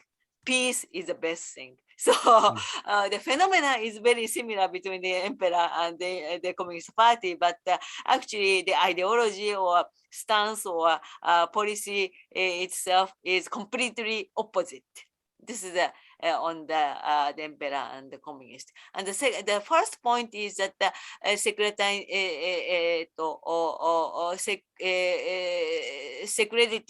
of the emperor is that it is very difficult to answer, but actually emperor and its religion of Shintoism is political creation. I mean, the modern Japan needed emperor as a head of the state, And it's a kind of the symbol for the integration with the Japanese nationals after the Meiji reform. So emperor as a, how can I say, as a political figure, there is no security at all. I mean, not mukaddasa. But in order to make emperor's authority higher and higher, the kind of the religious system was also produced, created. So Shintoism is a kind of the fiction or not the religion itself, but the kind of the myth or fiction which was created by the state. So this Shintoism said that the emperor is a son of the god. So this prepared security to the emperor. I don't know whether I think I understand. I will try to explain it. Yeah. So بالنسبة للعلاقة بين الحزب الشيوعي والإمبراطور ماكو أي علاقة. الحزب الشيوعي في تلك الفترة كان مؤيد بصورة تامة أنه إلغاء النظام الإمبراطوري بصورة عامة. يعني ماكو فد علاقة بين الطرفين. أما فيما يخص تقديس الإمبراطور، فقدسية الإمبراطور جتي من الديانة شينتوزم. ديانة الشينتو أنه تؤمن أنه الإمبراطور هو من نسل الآلهة. يعني هي نفس الأديان القديمة، يعني الأديان القديمة مثلا السومرية أو مثلا قلقامش أو نبوخذ نصر أنه هم من سلالة الآلهة. هيك شيء يعني العائلة الإمبراطورية اليابانية أعتقد هاي يمكن دكتور علاء ودكتور محمود أفضل من عندي بهذا الموضوع، أنه العائلة الإمبراطورية بقوا يمكن 1500 سنة تحكم اليابان. فإنه هو فقط رمز الآن، رمز كرئيس للدولة، لكن ما عنده أي سلطات، بدون أي سلطات، حتى ما يحق له ينتخب أو يصرح أنه يدعم هذا الحزب أو ذاك الحزب، ما له أي سلطات. بس عنده قدسية أنه من الديانة الشينتو. But please make it clear that Shintoism is something created. It's not a religion like Islam or Christianity or other. Shintoism is a religion for the state. So state created this religion of Shintoism in order to make the authority of the emperor as a kind of the god or something like that. الديانة الشينتو مو مثل الإسلام، يعني مو يعني ديانة هي صنعت من قبل الدولة وحتى تعطي أو رسمية قومية، حتى تعطي سلطات للإمبراطور أنه هو من نسل الآلهة أو من يعني شلون مال تناسخ الأرواح أنه هو جاي من الآلهة. فهي صنعت الديانة هاي. نعم. نزار. نزار. That will be the last one. السلام آخر سؤال. عليكم. نزار طاهر، كلية الآداب، دكتوراه كلية آداب جامعة بغداد.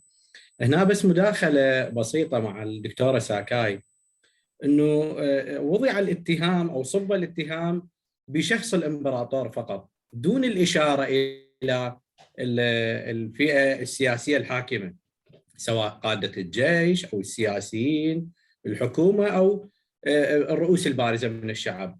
السؤال هنا إنه لماذا صب يعني الاتهام فقط شخص الإمبراطور، وكأنما الإمبراطور هو المسؤول عن كل ما حدث. نعم هو إمبراطور ويتحمل مسؤوليات ممكن، بس يعني على طيلة يعني المدة التاريخية اللي أعقبت ما حدث في اليابان، كل الاتهامات في شخص الإمبراطور.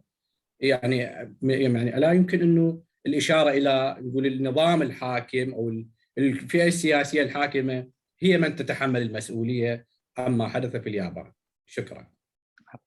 So why the accusation was to the emperor himself? Why not to the government or the political elite that was ruling Japan at that time, or the government? Okay. Well, actually, the most of the ruling political elite before the Second World War became the war guilty, and they were judged as judged in the Tokyo Tribunal Court by the U.S. occupation force, and then many of them was went to sentenced to death. Okay, so it is very, very clear that the political elite was the first group who was declared to be guilty in the war. But the problem was the emperor, as you mentioned. Yes, emperor was a kind of the was in the top, and the emperor himself was not very much involved in the political decision making. So in that sense, the emperor can say that, oh, I don't know anything about that. I have no idea that the army decided this way, that way. I was against the army's idea, but they didn't listen to me, or blah blah blah blah. So emperor has a right to say such kind of the can say excuse. But despite of that, well, it is true. It is a reality that many Japanese ordinary people died for the emperor. So, emperor, the Japanese soldiers, they crashed with the U.S. Army, shouting that the long live emperor, or something like that. So, in that sense, emperor should have done more than, I can say, obeying the army or others. So in that sense, emperor can be the guilty in the war responsibility. So there is the controversial issues on that. نعم، النخبة السياسية الحاكمة في خلال الحرب العالمية الثانية تم محاكمتهم في محكمة طوكيو الدولية من قبل الولايات المتحدة الأمريكية، وبعضهم أرسل للإعدام. أعدم بعض قادة الجيش أو القادة السياسيين في تلك الحقبة. اتهام الإمبراطور ممكن أنه يقول أنه أنا تم إجباري أو أنا ما أعرف أنه بهذه الأحداث، لكن اللي حدث أنه الجيش كان يقاتل باسم الإمبراطور. يعني الجندي الأمريكي الياباني من كان يقاتل كان يصيح أنه عاش الإمبراطور، يعيش الإمبراطور. كلهم كانوا يقاتلون في سبيل الإمبراطور، لأنه الإمبراطور كان له رمزية كبيرة. ممكن أنه هو ما مشترك بالحرب، ممكن أنه هو ما كان له رأي بالحرب. يعني قادة الجيش وقادة الحكومة أو الحكومة في ذاك الوقت هي اللي يعني كان لها الرأي، لكن الإمبراطور كانت له رمزية. Okay, I think that Tamara is raising her hand. Tamara? Tamara will be the last. اوكي، تمارا ستكون الأخيرة. تمام دكتور. العفو دكتورة، بخصوص الساموراي قلنا إذا اقترفوا أي ذنب فإنهم سينتحرون. تمام. هنا السؤال، ليش كانوا ما يخافون من الموت؟ شنو اللي كانوا يحفزون بعقولهم أو يثبتوه بعقولهم أنه الموت هو الحل الأخير؟ يعني إذا سووا أي شيء خطأ رأسا يلجؤون للموت، يعني ما فكروا أنه وراهم عقاب. يعني كانوا يفكرون بهالأشياء أنه الخطايا اللي اقترفوها بالنهاية رح يعاقبون عليها. لو شنو اللي كان اللي مخلي الانتحار شيء كلش يعني مرغوب؟ Why suicide was so easy? They don't scared of punishment, or why they desire? Why they are not afraid of death? Why they samurai commit suicide? It's so easy for them. It's not easy. It's not easy. It's a kind of the supreme style of apologize. So it's quite rare. Of course, it is. Well, they are afraid of death and they don't want to die. But well, for example, so well, it is quite difficult to explain. But maybe there might be some other cases that you study on the Japanese ancient culture. But yeah, well. I think, yes, please. I think because in Shintoism they don't have life after death; they have the second life. No, like the incarnation. No, at that time, well, the seppuku or committing suicide is before the Shintoism, so the Buddhism or others.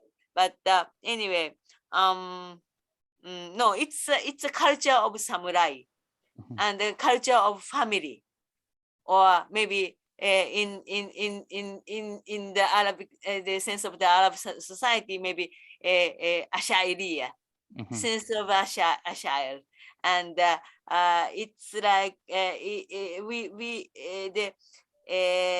pride or being proud of is the most important social the value for the tribe.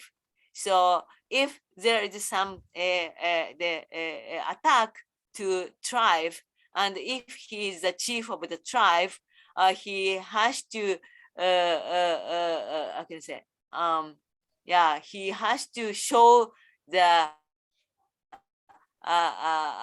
innocence instead or in the expense of his life, even in the expense of his life. هي مثل العشائرية أو العائلة، يعني عندهم بالنسبة هم طبعا بالتأكيد يخافون من الموت، لكن عندهم الموت إنه يعني بهذه الطريقة من يرتكب الشخص فشي ممكن يجلب العار أو العار يعني مو فقط إلى العائلة. عملية الانتحار راح يعني شلون احنا نقول غسل عار، أو ممكن تجلب الشرف لهم، يعني فشي كبير إنه هاي عملية انتحار. فمثل العشائرية بالعراق، يعني مثلا الشيخ العشيرة إنه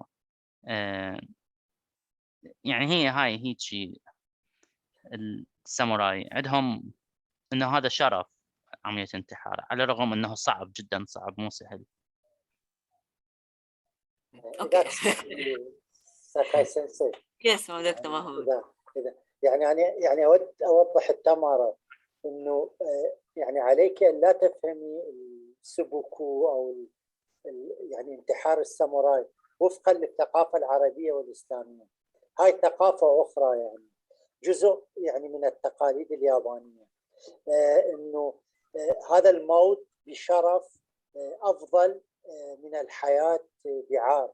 يعني إحنا إلى حد ما هم عندنا يعني واحد يضحي بحياته وكذا، بس ثقافة مختلفة تماما. يعني عليك أن ما تفكرين الثقافة العربية الإسلامية، هاي ثقافة يابانية مختلفة تماما. شكرا جزيلا. Okay. Maybe in the other occasion, maybe I can explain a little bit more, or maybe you can see you can watch the Japanese old film on samurai. Well, there are a lot of scenery that they were forced to commit suicide in the case, so you can understand. All right. Can I continue? Yes. Is it okay? Okay. Yeah, well, the chapter 4 is not so long, so maybe I can finish today. Okay, let's move to the chapter 4. Chapter 4 is about national or patriotism on the Constitution. This is about the Constitution and the Constitution Article 9. I think that the many of you knows Article 9 in the Constitution. Well, you can check with this Wikipedia. This is in English, but you can see what does it mean by Article 9 in the Constitution. Before we read his chapter on the post-war constitution, let's confirm the meaning of the Article 9. The Article 9 says that Japan forever denounced the war which the state declare as a national sovereignty, and will never use army or forces in order to settle the problem with other countries. Thus, Japan will not possess the land, maritime, and air forces, and never admit the state's right to engage a war. This is a translation of the Article 9 of the Japanese Constitution prepared by the US occupied forces. But what is important is that most of the Japanese people at the time welcomed this Article 9, which abandoned the usage of the force. في هذا الفصل الرابع يناقش أوغاما المادة التاسعة من الدستور ما بعد الحرب. الفصل الرابع اللي هو حب الوطن الدستوري. قبل أن نقرأ الفصل الخاص بالدستور الياباني بعد الحرب، خلونا نفتهم نؤكد على فهم المادة التاسعة. هذا اللينك موجود بالويكيبيديا يتحدث عن المادة التاسعة من الدستور الياباني. تذكر أن هذه المادة أن اليابان تشجب الحروب التي تعلنها الدولة على أنها سيادتها الوطنية، وأن اليابان لن تستخدم قوة عسكرية من أجل تسوية المشاكل مع الدول الأخرى، وبالتالي لن تمتلك اليابان قوات برية أو بحرية أو جوية، ولن تعترف أبدا بحق الدولة في شن حرب. تمت صياغة هذه المادة من قبل الولايات المتحدة الأمريكية، والأهم أن أغلب اليابانيين في ذاك الوقت رحبوا بهذه المادة. هذه هنا ترجمة للعربية مأخوذة من الترجمة الإنجليزية للمادة التاسعة، موجودة بالباوربوينت على الشاشة. Yes. I think that Dr. Mahmoud and Dr. Ara distributed this PowerPoint to the student, right? اوكي. Yes. وزعتوها سابقا؟ لا اكو نقص، يعني هاي النسخه الجديده هاي نوك. Yes. Okay. Concerning the U.S. occupation and its leadership in the post-Second World War reform, there are a lot of opinions both to support the U.S. occupation or oppose it. There were opinions that proposed the introduction of the Western alphabet to the Japanese language and the Westernization, housing and food and clothes. And others say that better to ask U.S. to be amalgamated and ask the U.S. to amalgamate Japan into the United States and make Japan as one of the states. So these are very much pro-U.S. supporters. But actually, such kind of the total obedient attitude to the United States among the Japanese people were very rare. Most of the Japanese intellectuals were at a loss in their search for new identity. فيما يتعلق بالاحتلال الأمريكي وقيادته بعد الحرب العالمية الأولى، العفو الثانية، هناك كثير من الآراء التي تدعم أو تعارضه. هناك آراء اقترحت إدخال الأبجدية الغربية للغة اليابانية وإضفاء الطابع الغربي على السكن والطعام والملابس، وآخرين يقولون أن من الأفضل أن نطلب من الولايات المتحدة الأمريكية الاندماج وجعل اليابان إحدى الولايات الأمريكية. بالواقع مثل هذه المواقف المطيعة للولايات المتحدة كانت نادراً، إذ كان معظم المثقفين اليابانيين في حيرة باحثين عن هوية جديدة. And the point is that after the Second World War, many of the post-war intellectuals lost their identity. So they found their new national identity in the cultural state and the peaceful state. The many intellectuals consider that the peace and the moral are the last national identity left for the Japanese after the total defeat. Militarily and economically. It was a challenge against the Western dominance based on the military capacity in insisting Japan's demilitarized power.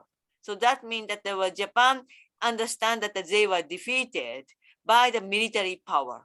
So they decided not to compete with the West in the military way, but they chose.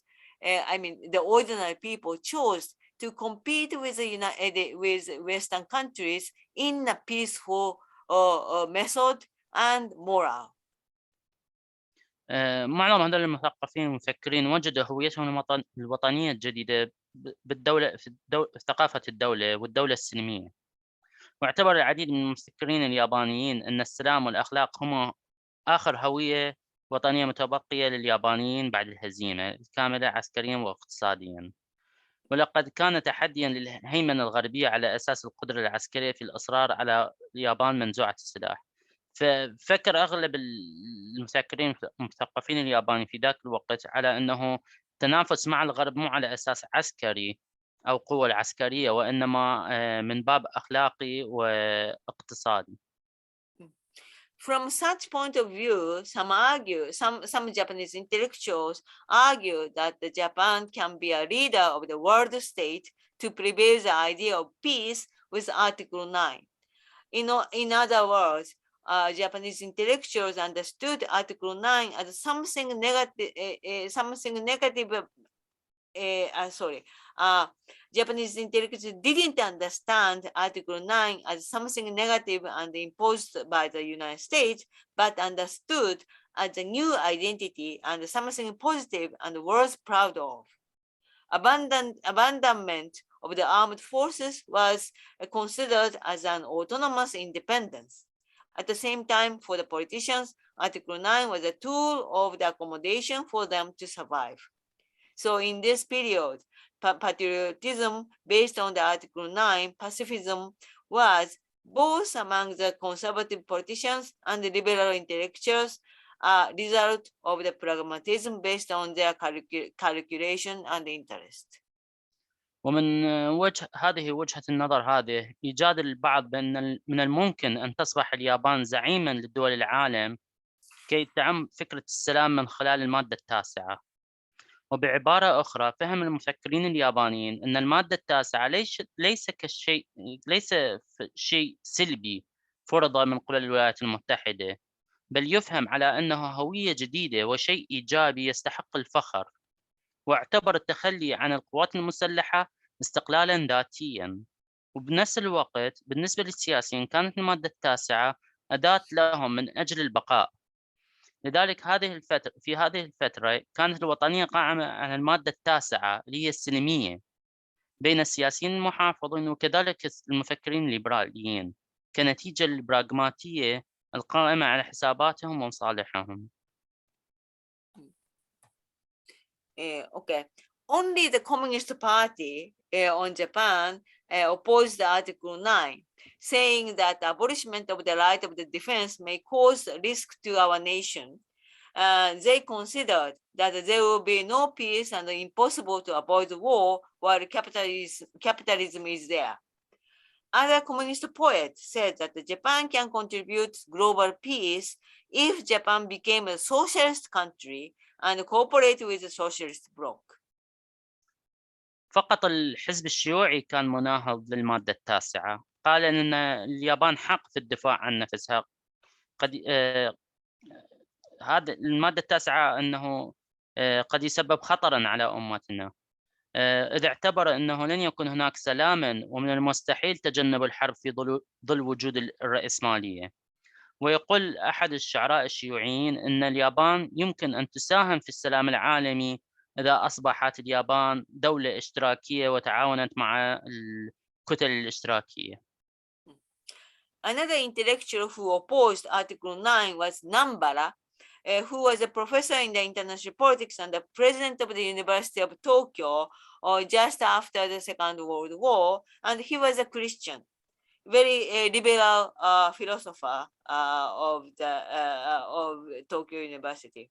And he was against Article 9 because it was imposed by the United States and criticized the Japanese politicians didn't pay any effort to make the Constitution something we ourselves think and understood, and make it really Japanese. In a way, Nambara criticized not Article 9 because it is peaceful and abandoning the armed forces, but criticized irresponsibility of the post-war or politicians and the lack of their proactivities, because they adopted the Article 9 without considering the content very well and not understanding what does it mean really, but they just adapted to the Constitution. This is the criticism from Professor Nambara from Tokyo University after the Second World War. هناك مفكر آخر عارض المادة التاسعة واسمه مانبرا، والذي كان أستاذا للسياسة الدولية ورئيس جامعة طوكيو في فترة ما بعد الحرب، وكذلك كان هو طبعا رجل مسيحي. انتقد المادة التاسعة لأن الولايات المتحدة قد فرضتها على اليابان، وكذلك انتقد السياسيين اليابانيين لأنهم ما بذلوا أي جهد لجعل من الدستور شيء يفكر به ويفهمونه كيابانيين. وانتقد منبر السياسيين بسبب التبني المادة التاسعة وعدم مسؤولية السياسيين في فترة ما بعد الحرب وافتقارهم للإبداع، لأنه تبنوا المادة التاسعة بدون أن يفكروا بها أو يفهموا ما تعنيه هذه المادة. Okay, so this is the last PowerPoint. So to summarize, Oguma concludes as follows. Why was US-made constitution denying the military forces accepted by the Japanese? Some intellectuals felt uncomfortable to accept the US-drafted constitution, but they understood that the constitution is something we have thoroughly considered and we were persuaded with in the parliament, and we should take its responsibility for it. Also, Oguma argues that the memory of the war victim made the US-made constitution Japanese. He concludes that it is necessary to make the post-war reform variable in order to make the death of the war victim something meaningful. وباختصار يختتم أوغوما على النحو الآتي: لماذا وافق اليابانيين على الدستور الأمريكي الصنع الذي يرفض القوات العسكرية، وجود قوات عسكرية في المادة التاسعة؟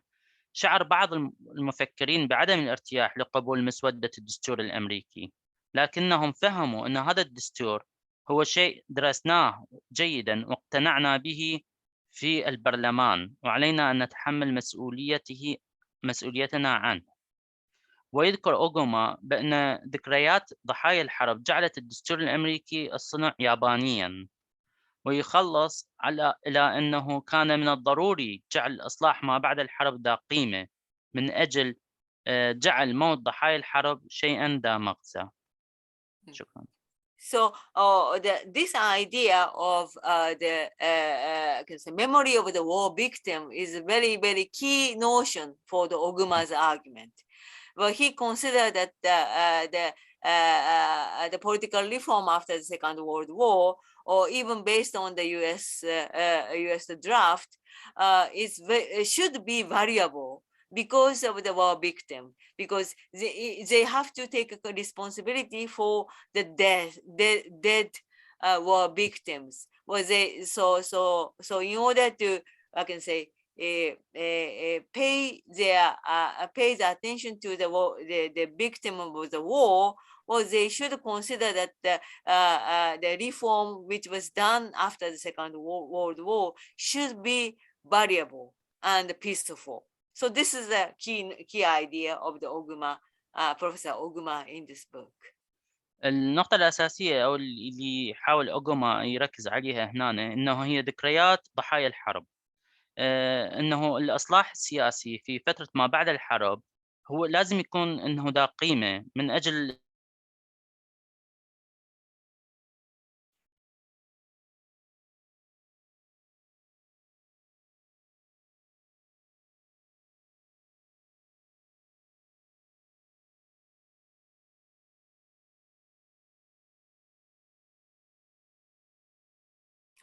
Okay, so thank you very much. This is the end of my lecture. So well, if there is any question to the chapter 4, you're welcome. شكرا جزيلا. هذا آخر شيء بهذه المحاضرة. إذا هو سؤال يتعلق بالفصل الرابع. بس دكتور سؤال. دكتورة قبل شوية ذكرتي الكاتب مسيحي، هل توجد طائفة مسيحية في اليابان؟ You mentioned that the writer is a Christian. Is there a Christian group in Japan? Yes, of course. Well, in the process of the Westernization in the Meiji era, well, there's a mission, a Christian mission in Japan, and not many, but I don't know, maybe 5% or less. in the Japanese population converted to the Christianity. So there are several Christians in Japan, but not from the original society. It is from the Meiji or since the end of the Edo period. لا ينزل الشارع. الكاتب اللي ذكرتيه هو طبعا رئيس جامعة طوكيو كان في تلك الفترة، هو مسيحي نعم. بعد عصر ميجي كثير من المبشرين المسيحيين قدموا إلى اليابان، وتحول بعض اليابانيين إلى المسيحية، لكن عدد جدا قليل، يعني أقل من 5%. قاسم. دكتورة سؤال بدون زحمة. القرار بيد الساسة، القرار العسكري الحرب أو غير الحرب، وإن كان للمفكر رأيه، لكن لا ينزل رأي المفكر للشارع على شكل قرار. أوغاما أو غيره الآن يحلل، لكن الذي وقع ما خطط له الأمريكان، جردوا اليابان لصالحهم ثم عبأوا اليابان لصالحهم أيضا. السؤال أعيده يعني؟ السؤال إيه عافية. هو السؤال ما خطط له الأمريكان حصل، وليس آراء المحللين أو الفلاسفة، بدليل هم جردوا اليابان لصالحهم من العسكرة والسلاح، ثم عبأوا الأمريكان مرة ثانية لأن احتاجوهم لصالحهم. لأن الأمريكي هو متصرف بالقرار. يعني تقصد أنه الأمريكان دفعوا اليابانيين للحرب؟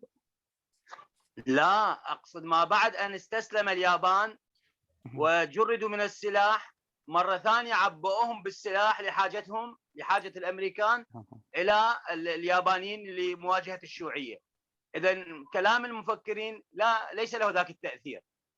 So the thinkers, intellectuals in Japan, they don't have any influential in the Japan, because the decision was for America. The American disarmed Japan. Then when they needed, they let Japan to have forces to face the communists. Yeah. Well, actually, the immediately after the Second World War, nobody can be influential under the U.S. occupation, and only the Communist Party. Maybe in the latter part of this book, what Oguma describes, but only the Communist Party had the power to mobilize the people. Because of their party structure or something like that, and then so yes, those who those who are active in the Communist Party was active against the United States, but the majority of the Japanese intellectual or politicians are incapable to resist or do anything against U.S. occupation. So what they did in that period is reconsider themselves. Reconsider or to spend time to think how can they rebuild the new society for the Japanese, or new nationalism for the Japanese society. So this is what they did at that time. So they became influential after they restarted their the cultural activities or blah blah blah. And I don't say that they are influential in the political scene. I don't think that the academic intellectual has some political influence, but they have an influence to the ordinary people. So this is what Oguma wanted to show. أوغوما هنا راد يوضح أنه يعني هم النخبة الثقافية أو المفكرين الأكاديميين اليابانيين ما كان عندهم تأثير يعني على السياسة، لكن عندهم تأثير على المجتمع، يعني مثلا بالمجتمع. والحزب الشيوعي حسب سبب هيكلية الحزب الشيوعي كان عندهم يعني مقاومة أو هيك شيء للوجود الأمريكي، لكن النخبة الثقافية كان لها تأثير يعني على الشارع، على المجتمع. نعم. Or maybe I just wanted to say the correct a little bit. Well, what Oguma wanted to do is that how the intellectual discourse reflects the people's atmosphere at that time. So he is not talking about the influence of the intellectual to the society or to the politics or blah, blah, blah. But he considered that what the intellectuals see the society is a reflection of the ordinary people. So what he cares is the distance between the ordinary people and the intellectual. يعني هو كان الخطاب الثقافي هو يعني انعكاس للشارع وكان يحاول يفهم انه المجال او الفسحة بين المثقفين والمجتمع. نعم. Okay. ممكن سؤال؟ زينب left her hand. السلام عليكم. النمبر هل كان رفضه للمادة التاسعة من القانون يمثل رأي شريحة معينة أم كان يمثل نفسه فقط؟ Does he represent himself by rejecting the Article 9 or represent a group of people? Nambara. He himself. He's a president of the University of Tokyo, and he's independent. He doesn't join any political party or social group, but he as an academic intellectual, as a president of the university, he and also as a Christian, he wanted to show his own philosophy. هو ما كان ينتمي إلى أي حزب، هو كان مستقل وكان رئيس جامعة، فلذلك يعتبر أنه هو كان يمثل رأيه، هذا رأيه الخاص. أوكي، عبد الحمزة. نعم عبد الحمزة. سؤال بس نوعا ما غريب. ما هو رأي دكتورة ساكاي بدخول اليابان على خط المواجهة بين روسيا وأوكرانيا؟ نوعا ما غريب، ولكن نريد رأي دكتورة ساكاي بدخول اليابان على خط المواجهة. Did you understand the question? He says it's a weird question. Why Japan intervene like between this conflict between Russia and Ukraine? Well, we are not intervening this conflict, but actually, as Japanese government consider that they are the part of the Western countries. So they try to be in touch with the European countries and the United States and blah, blah, blah. Of course, Japan is not a member of the NATO or not a member of the EU, or but the Japan has a treaty with the United States. But anyhow, the Japan considers themselves as a part of the sphere of the liberal democratic, the capitalist countries. So that's why the Japan considered that they should help with Ukraine. But another thing is that this is a very complicated situation. But of course, Japan has the controversial issue with Russia, because Russia occupied 4 islands of Japan. There are the 4 islands which the Japan insists that these islands are ours, and Russia said no, it's we occupied that land and this is the Russians' one. So there's a dispute between the Japan and the Russia. So this is very, very difficult and complicated issues. And if Japan opposed against Russia 100%, that will make Russia angry against Japan. So Russia never compromised with this the dispute of these 4 islands. So this will be the problem for the Japanese government. But at the same time, Japan should be with the EU and the US, so it's a little bit a kind of a dilemma situation. هذا موضوع جدا معقد، لكن هناك قضيتين. القضية الأولى أنه اليابان تعتبر نفسها جزء من العالم الغربي الديمقراطي الليبرالي الرأسمالي، لذلك حاول أنه تكون يعني هي ما عندها اتفاقية مع الناتو أو الاتحاد الأوروبي، لكن تعتبر نفسها جزء من العالم الديمقراطي الليبرالي، لذلك أنه الدين عفوا الاحتلال الروسي. النقطة الثانية أنه اليابان عندها مشاكل مع روسيا. الروس محتلين 4 جزر يابانية، فهناك خلافات أصلا قديمة بين اليابان وروسيا، لذلك اليابان أيضا تدعم أوكرانيا. سؤال آخر؟ ممكن سؤال؟ محمد وعباس يلا بالتسلسل. محمد راضي. نعم تفضل.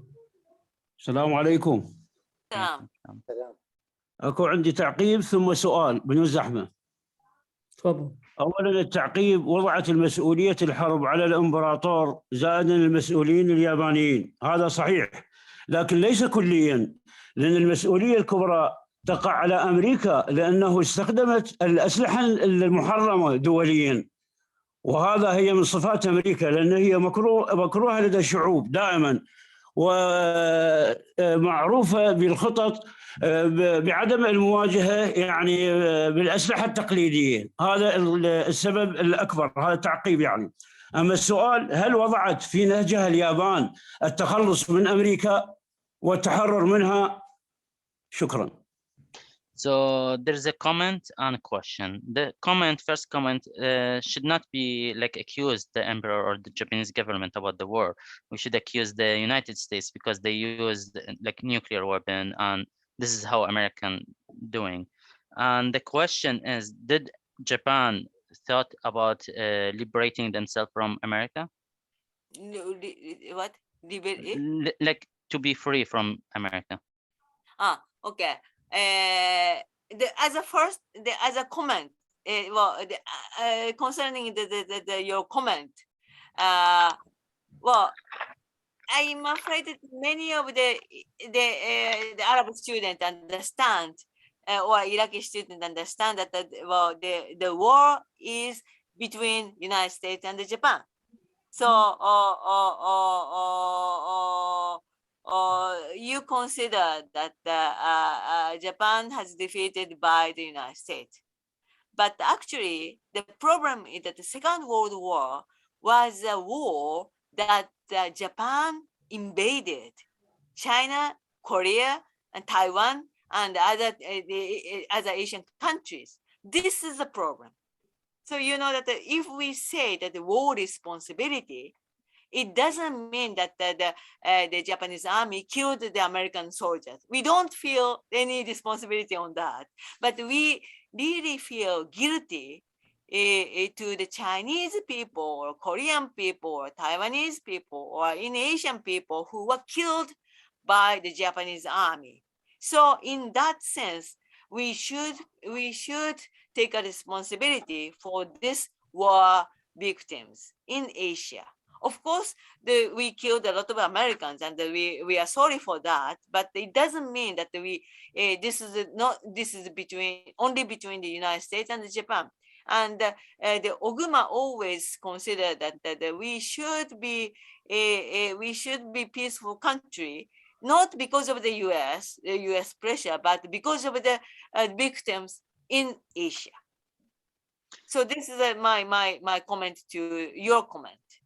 So هذا بالنسبة للتعليق مالتك، بس إيضاح لجميع الطلبة العراقيين والعرب بصورة عامة، إنه أغلب الناس تفكر إنه هذا الصراع، الحرب اللي صارت هي حرب يابانية أمريكية، لكن هي مو هذا الشيء. إنه المسؤولية اليابان إنه قبل الحرب، يعني الحرب مع الولايات المتحدة الأمريكية، اليابان احتلت كوريا، الصين، تايلاند، بعض الدول الآسيوية، يعني أوغوما وغيره يشعرون بالذنب انه على القتل من هاي الدول، الصين طبعا يشعرون بالذنب انه هناك كثير من القتلى الامريكان، لكن الدول الاسيويه يعني اعطت ضحايا كثير بسبب الاحتلال الياباني لهذه الدول. هذا بالنسبه لتعليقك. And the second, as for your question, this is the same thing. Of course, Japan wanted to liberate it from the U.S. restriction, but that means that Japan may develop their own army. Okay, so they if they liberated from the U.S. Can I say defense. Defense network, well, it means that Japan will have independent armed forces and the defense forces, and that will make the relation between Japan and the Asian countries worse. So this is what Japan don't want to do that. Okay, so this is also a dilemma. Of course, if we can be independent from the United States, and we can be in a good relation with Asian countries, and we can get rid of the fear among the Asian people against the Japanese armed power. Well, that will be the best. But until this time, well, this cannot be realistic. طبعا اليابان بامكانها مثلا تتخلص من الوجود الامريكي باليابان، تتحرر من الامريكان، لكن هذا يعني انه اليابان راح تمتلك قوه عسكريه، وهذا الشيء راح ياثر على علاقه اليابان مع الدول الاسيويه. لذلك اليابانيين ما يريدون بناء قوه عسكريه يابانيه، فلذلك هم مبقين على القوات اليابانيه باليابان. And if I want to add something about, like, Trump talked about it, like to withdraw all the American army, and Japan rejected, right? Yeah. يعني ترامب إذا كنتم متابعين الأخبار أنه ترامب راد يسحب الوجود الأمريكي من اليابان، واليابان اعترضت ورادت بقاء القوات الأمريكية. حتى في وقت رئيس الوزراء الياباني صرح قال إنه إحنا بدنا ندفع كافة التكاليف حتى رواتب الجنود، ليش يسحبوا؟ ما قبل يعني اليابان ترفض انسحاب القوات الأمريكية لأن ما يريدون يبنون قوات عسكرية يابانية. سؤال آخر؟ Okay, last question. آخر سؤال. عباس. نعم دكتور ذكرت دكتورة ساكاي في الفصل الثالث بأن الذي يخرج عن الولاء للإمبراطور يعني يعتبر متمرد. زين، ماذا بشأن الذي يعلن ولاءه للوطن؟ فهل يمكن اعتبار يعني بعد الحرب العالمية الثانية بأن اليابانيين توجهوا من خروجهم من الولاء إلى الإمبراطور إلى الولاء إلى الوطن؟ هذا السؤال. أما فيما يخص السؤال الأول، أنا دكتور ما قصدت يعني التحديث القديم في عام 1853 بدأت يعني من رحلة، ولكن قصدت التطور بعد يعني قصف هيروشيما وناكازاكي وذلك التدمير الهائل الذي حصل في اليابان. فهل بحثوا عن تطور يعني بعد الحرب أم ماذا؟ نعم. السؤال الأول بس شوي دكتور، يعني ذكرت الدكتورة ساكاي بأن maybe the first question was about the title of the chapter 3. Yes. Right? Yes. And the loyalty and the rebellion. Yes. That means that according to Oguma, Japanese people used to be loyal to emperor. And that means, at the same time, it means the loyal to the nation. Before the Second World War, emperor equal nation, and the people are loyal to both of them. It was so simple before the Second World War. But after Second World War, it was proved that the emperor does not represent the nation. Okay, well, the nation represented by the emperor was failed because of the defeat of the war, or emperor lost their I can say loyalty from the people. The people considered that the war actually we defeated the war because of the emperor, and we lost a lot of soldiers because of the emperor. So loyalty to the emperor was lost. So what about the nation? So they started to consider that they need to establish a new nationalism, new nation, apart from the emperor. You understand what I mean? So, so that means that after the Second World War, loyalty to the nation to some extent, means the rebellion against the emperor. In other words, forget about the emperor. We need another. Another nation, the new nation, and we are loyal to the new nation. Forget about the emperor. This is the title of the chapter 3. عنوان الفصل الثالث يعني انه قبل الحرب العالميه الثانيه كان الولاء للامبراطور. الامبراطور يعني الامه اليابانيه. يعني من تقول الامه اليابانيه معناتها الامبراطور، اذا تقول الامبراطور معناتها اليابان. فهذه الامه، هذا الامبراطور انتهى، فشل بالحرب العالميه الثانيه. تغير بعد الهزيمه. اوغوما والمفكرين اليابانيين بحثوا عن هويه جديده لليابان، ان هي الولاء يكون فقط لليابان. يعني انسى الامبراطور، اصبح الولاء للوطن، الامه اليابانيه. اما and the second question was, he asked us before about the modernization in Japan. He referred about how the modernization after the Hiroshima and Nagasaki bombing, how Japan, why they thought to bring modernization to Japan. So actually, as I told you, even before the Second World War, the Japan established the kind of the modernization. So war destroyed many parts of the Japan, but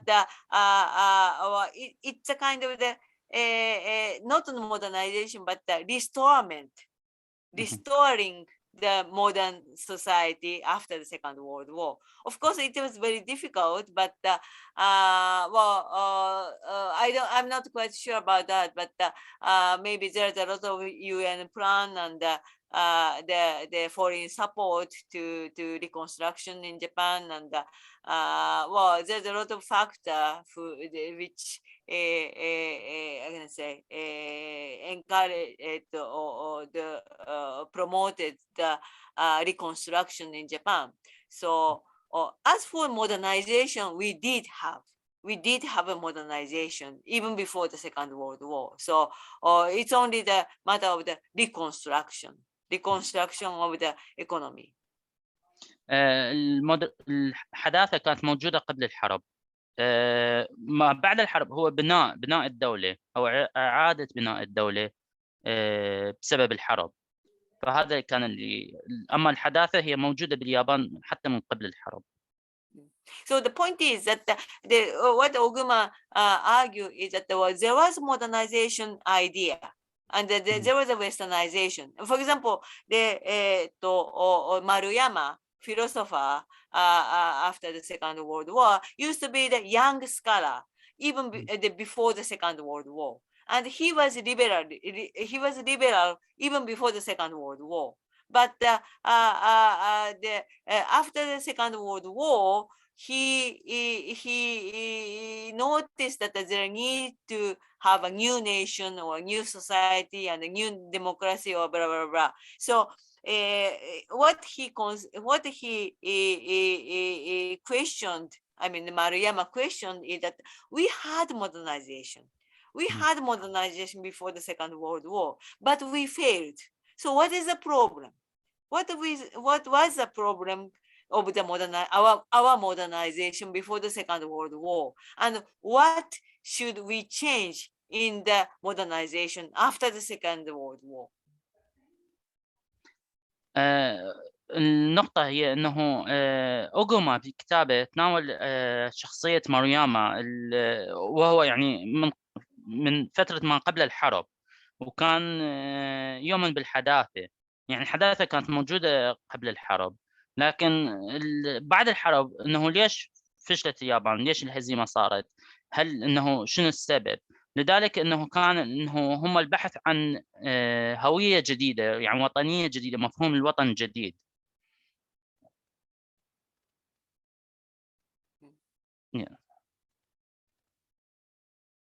I hope that I answered your question, but this مفهوم is مفهوم important. الجواب؟ Yeah. But anyhow, well, maybe you consider that that my answer is not enough, but maybe this is a very important point. So maybe we discuss again and again in the other chapters also. Okay. Dr. Mahmoud, do you want to add something on this point? Again, Sensei, thank you so much for this lecture. Really, I enjoyed on some points of this lecture, and I want to discuss with you and with the student, but not now, because I am sure you are tired, and also our students are tired. Just I want to discuss you maybe at the beginning of the next lecture about the term of guilty and sin and criticize of Japanese people for themselves.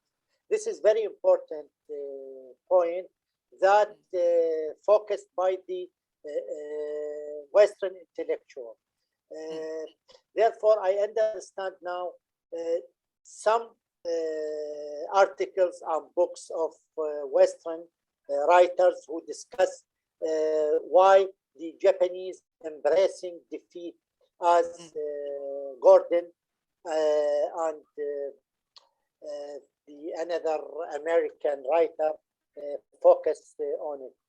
Maybe we discussed at the beginning of the next lecture. Thank you so much. Yeah, thank you very much. By the way, well, I collected some books and article related to my lecture, and actually I collected some books written by Oguma, not in the same topic, but on the war victims or Japanese border or something like that. And also, there are some books about the national Japanese identity, national identity, or the nature of the Japanese society, and so on. So I will give the URL. I mean the folders, URL of the folders to Dr. Mahmoud and Dr. Ala late after this lecture. So I hope that the student can enjoy reading such kind of the references also.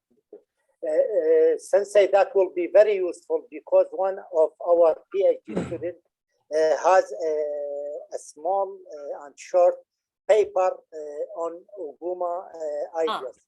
Therefore, these books and article will be very, very useful for her. Thank you, Sensei. I will send it later. And I will send to her. Yeah. Dr. Ala?